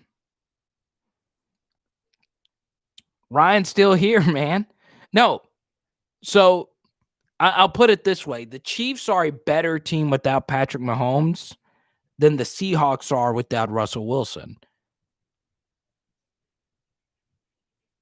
Good God. This game is legit going to end 50-50. Okay? I need super chats because a lot of you said, take the under. Take the under. In this Florida game, he's going up. I don't even bet that much. But I said, okay, we're going to be hanging out during the Florida game. I got some gumbo to eat here in a second.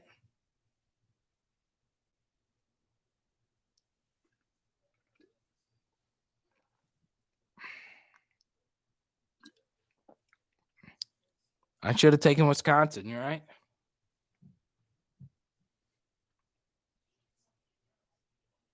Oh, well.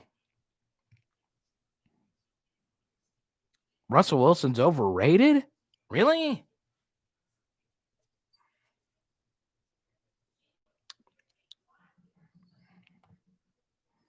All right.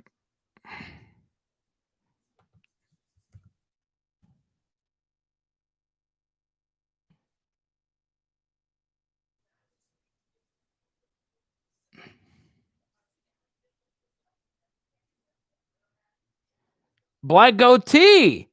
What's up with that? Don't leave yet. Don't just drop a 20 spot and then leave. Thanks for the super chat, man. Fun fact, starting with Adrian Mays in 2003, Every number 7 jersey up to the Honey Badger played a stint with the Cardinals. 4-letter and Chark remain to be seen. Who's 4-letter? What's that, Grant Delpit? All right, Black Goatee, you made the $20 super chat. You get to talk about whatever you want. The floor is yours. If you want to chat Arizona Cardinal football, we could chat Arizona Cardinal football. I'm totally fine with that. So thank you for your donation.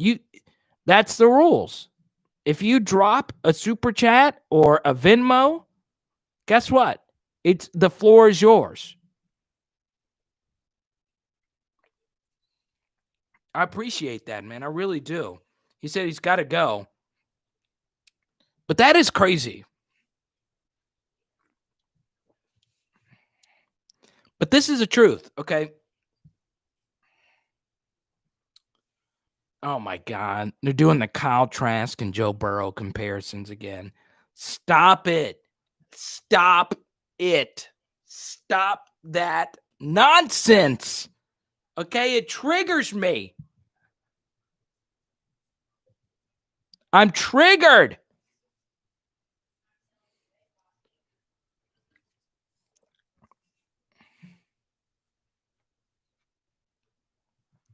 Kyle Trask, a 2-star recruit.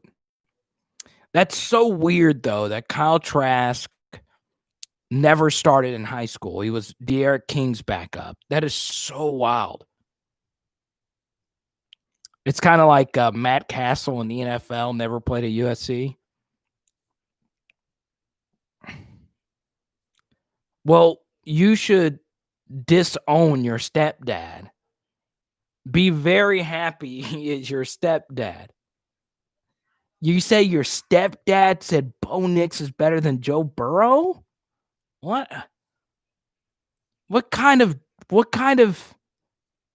in Michigan is it with Les Miles burner accounts and fat cats, which is a weird thing to say out of context, and and Bo Nix is better than Joe Burrow? It's all in the Miles family. Oh, man.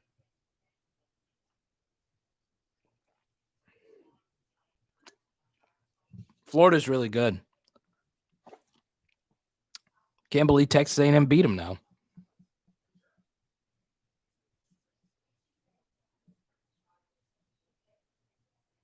That was a crappy punt.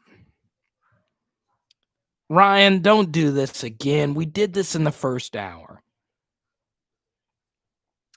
Okay. Oh, Fournette. Okay. I got you. Well, thanks for your donation, Black Goatee. It's still your super chat. Let me see.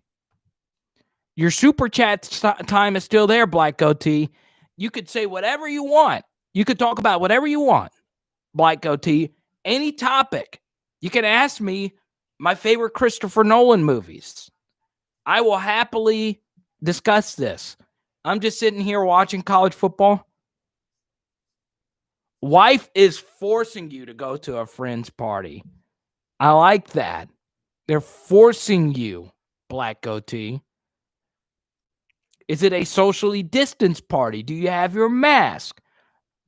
Here's an important thing, okay? Bottom line. The number one thing a party needs to have, okay?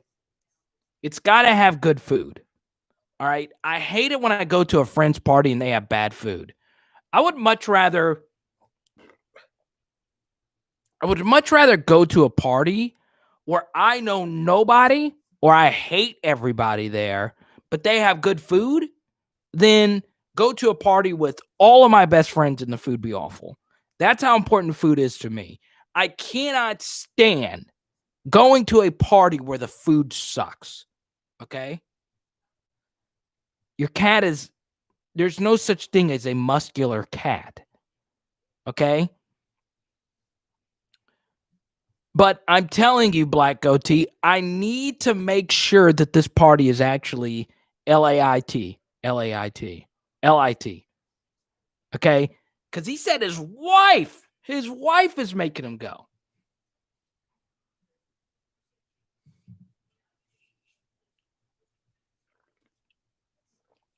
Well, Kyle Trask in the NFL draft?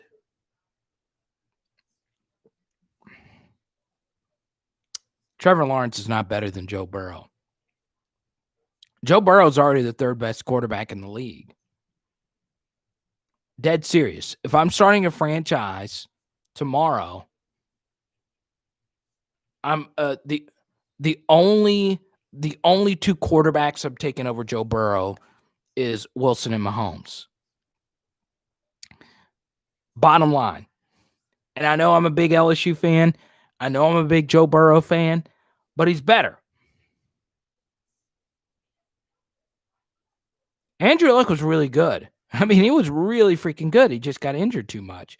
One thing Andrew Luck did was he extended, and Carson Wentz does this stuff too, and Carson Wentz is not that great. But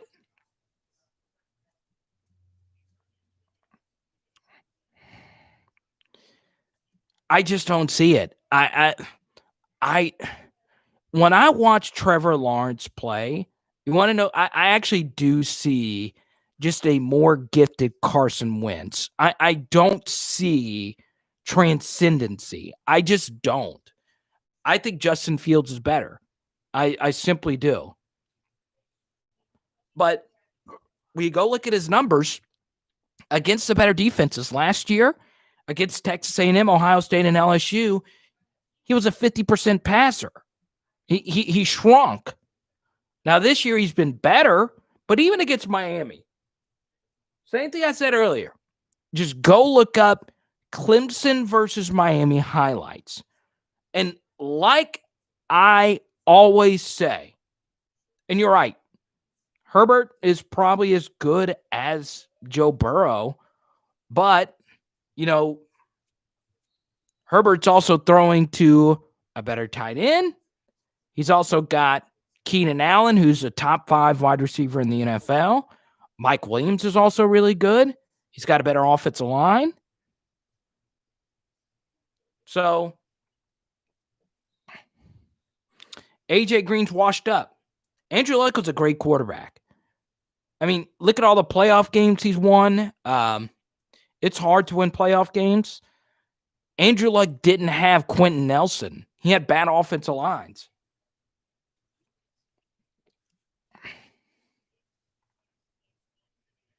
God, Florida's just running it up now. My under bet is cooked. It's cooked.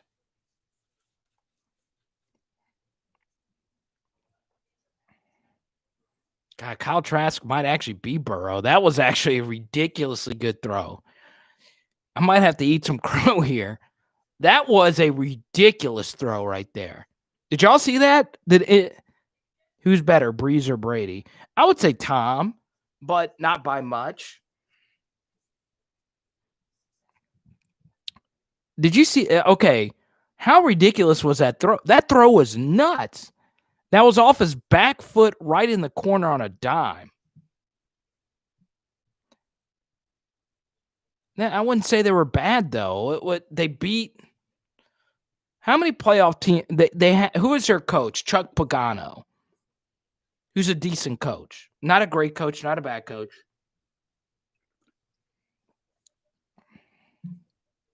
I should have taken Wisconsin. Michigan's so bad. They've got to fire Harbaugh. Well, he's the Colts coach now, but when Andrew Luck was there, Chuck Pagano was a coach. Frank Reich was at the Eagles. Well, keeping both your teams are terrible this year.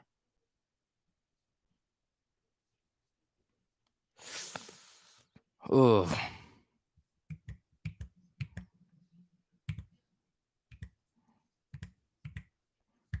Luck did get unlucky with injuries. Now, a lot of that was his own doing.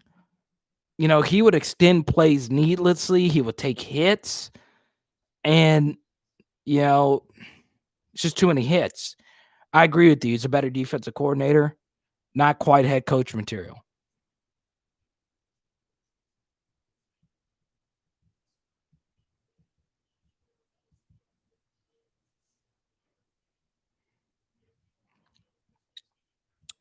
Is Kyle Trask good, or is Dan Mullen just a good DC?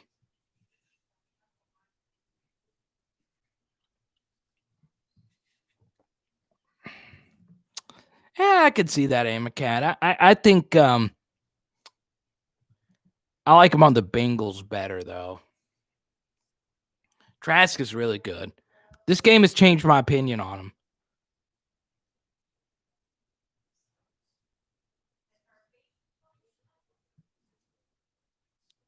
It's wild. It's really wild. So how about this?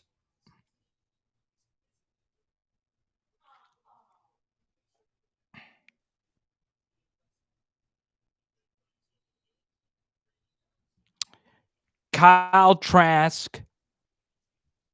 Let's see, 35.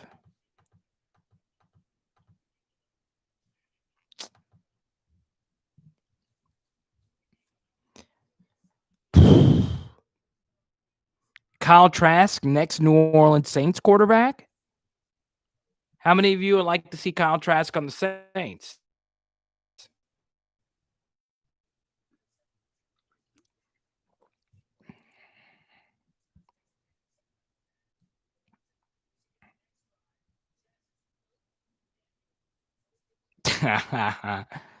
That'd be cool.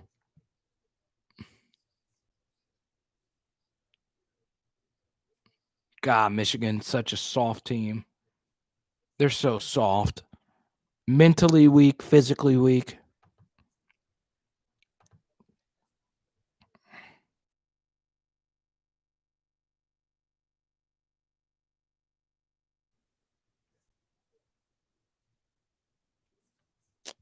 Brian Kelly's won 100 games at Notre Dame.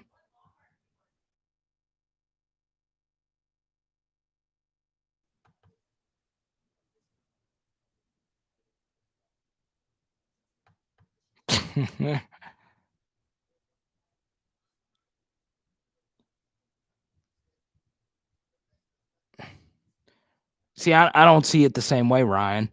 I would go Fields, Wilson, Lawrence, Lance, Jones. Well, I'd go Trask, then Jones.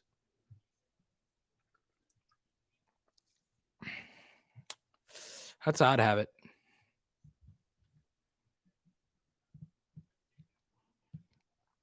Gotta get mad in the builder.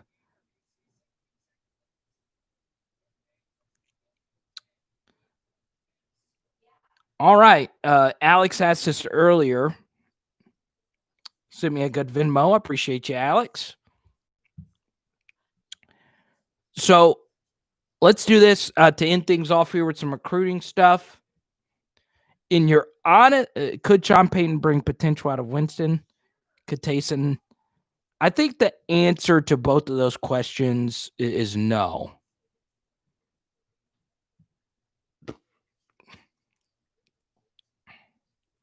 What about Ian Book? No love for Ian Book at the next level? Michigan punted down 21. Really? What was the down and distance that they punted on? It is malpractice to punt the football down 21-0. Is it gumbo time? No, she's on the phone. They punted on 4th and 5 down 21? Who punts on 4th and 5 down 21? What is this?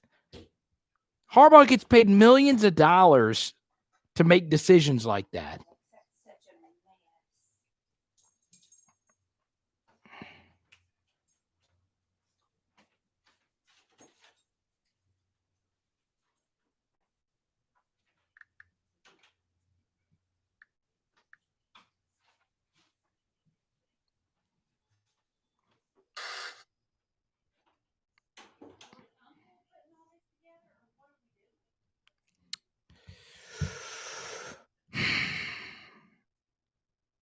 Clemson wins the second time around.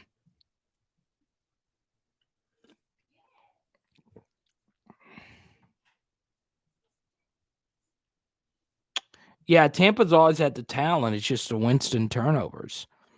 Still crazy. 30 touchdowns and 30 interceptions. Do you know how hard it is to throw 30 interceptions in the NFL? Like, think about how many dropped interceptions you see in the NFL from professional defensive backs.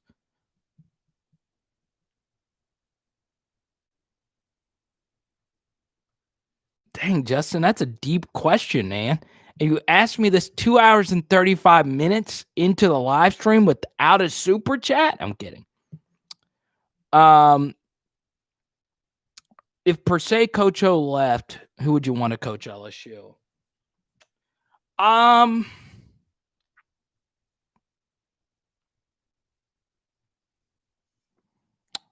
Belichick. How about that? Talk about it 30 for 30 of Jameis Winston, right? That would be wild. Jameis Winston. Did y'all see him eat the W last week? Joe Brady? No. That'll be okay.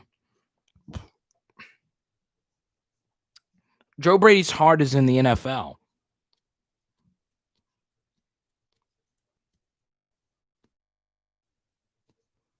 Hugh Freeze if Coach O left. I don't think Hugh Freeze, who was not smart enough to get a burner phone, would survive with the amount of cougars that roll around Baton Rouge. Okay? I'm just saying. And I went to LSU.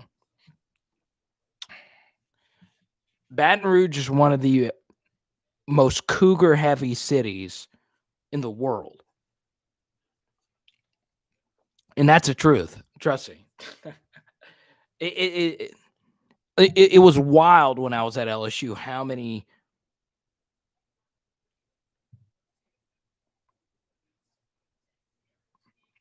Yeah, I don't think Lincoln. Why would Lincoln Riley make a lateral move though? Only if he wanted to coach in the SEC, but I don't think Lincoln Riley would leave Oklahoma for LSU. And if you did do that, you'd have to pay him, what Dabo makes. Me, the next LSU head coach, I'll do it. It's I wouldn't ask for any more super chats then. But that's the thing, Lawrence. Could he behave? I mean, you got to be buttoned up to be a head football coach. I mean,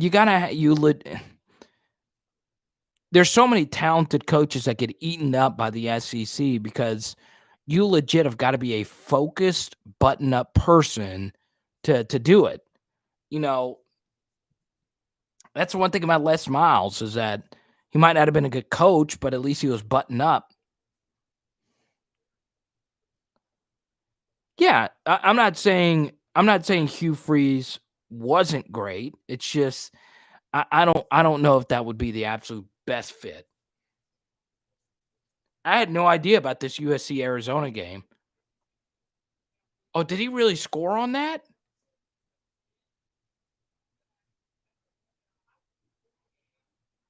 Oh yeah, he was on top of the guy. USC survives again. Wow.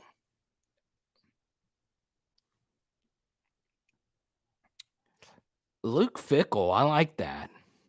Warhug is here. About time. I was talking about you earlier, man. I was wondering where you were. I'm winding down.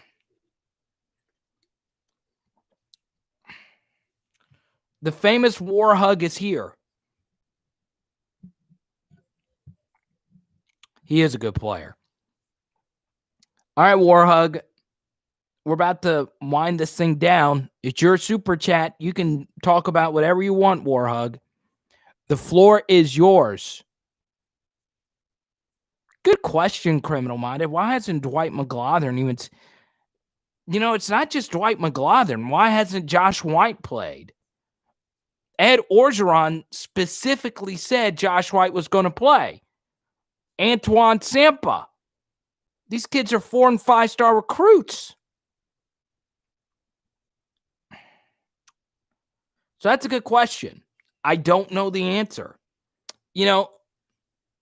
Arkansas did the same thing. They didn't play freaking. Is he an all-time great coach? Is he a talent? No. But he's a good fit. And when you have a top 5 recruiting class in the middle of a all-time horrible year, you're obviously really good at your job. So, the most important thing you do as a coach is recruit. It is the most important thing. And as long as you recruit top 5 classes, you're eventually going to be good. So, all right, Emma Cat, we'll see you.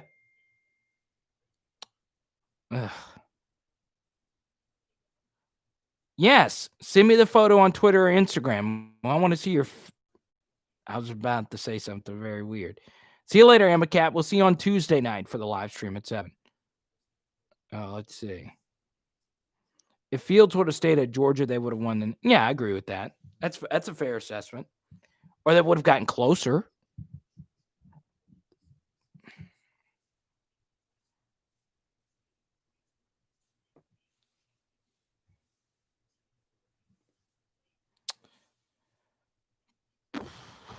Oh, okay.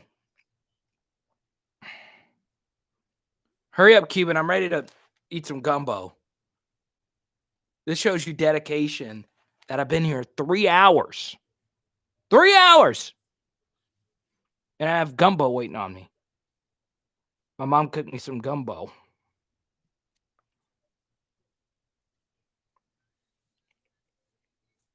It's 30 degrees in Michigan, Cuban Pan. That's not too bad.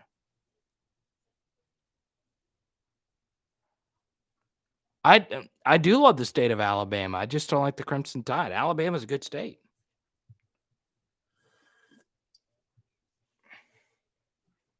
Now, them electing Tommy Tuberville and him not knowing the 3 branches of government is a pretty freaking embarrassing thing, but, Alabama's going to Alabama. But, yeah, Alabama has nice people, good food, or decent food. I won't say good food. They don't have Louisiana food. They don't have Texas food. Hurry up, Cuban. I'm ready to sign this thing off. Send me the photo on Twitter or Instagram at Carter the Power. I was on the field for LSU versus Alabama in 2011. Fun game. I got photos to prove it. It was great. It was a fun weekend, too. You know who I met at the... You know what's weird? Okay, don't worry about it, Cuban. You've been a disappointment outside of your super chat.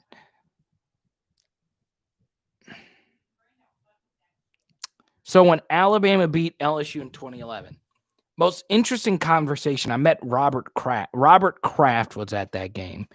And it's weird when you meet a billionaire. Billionaires are very weird when you meet them because you know that they're billionaires, and it's just weird when you have that much freaking money.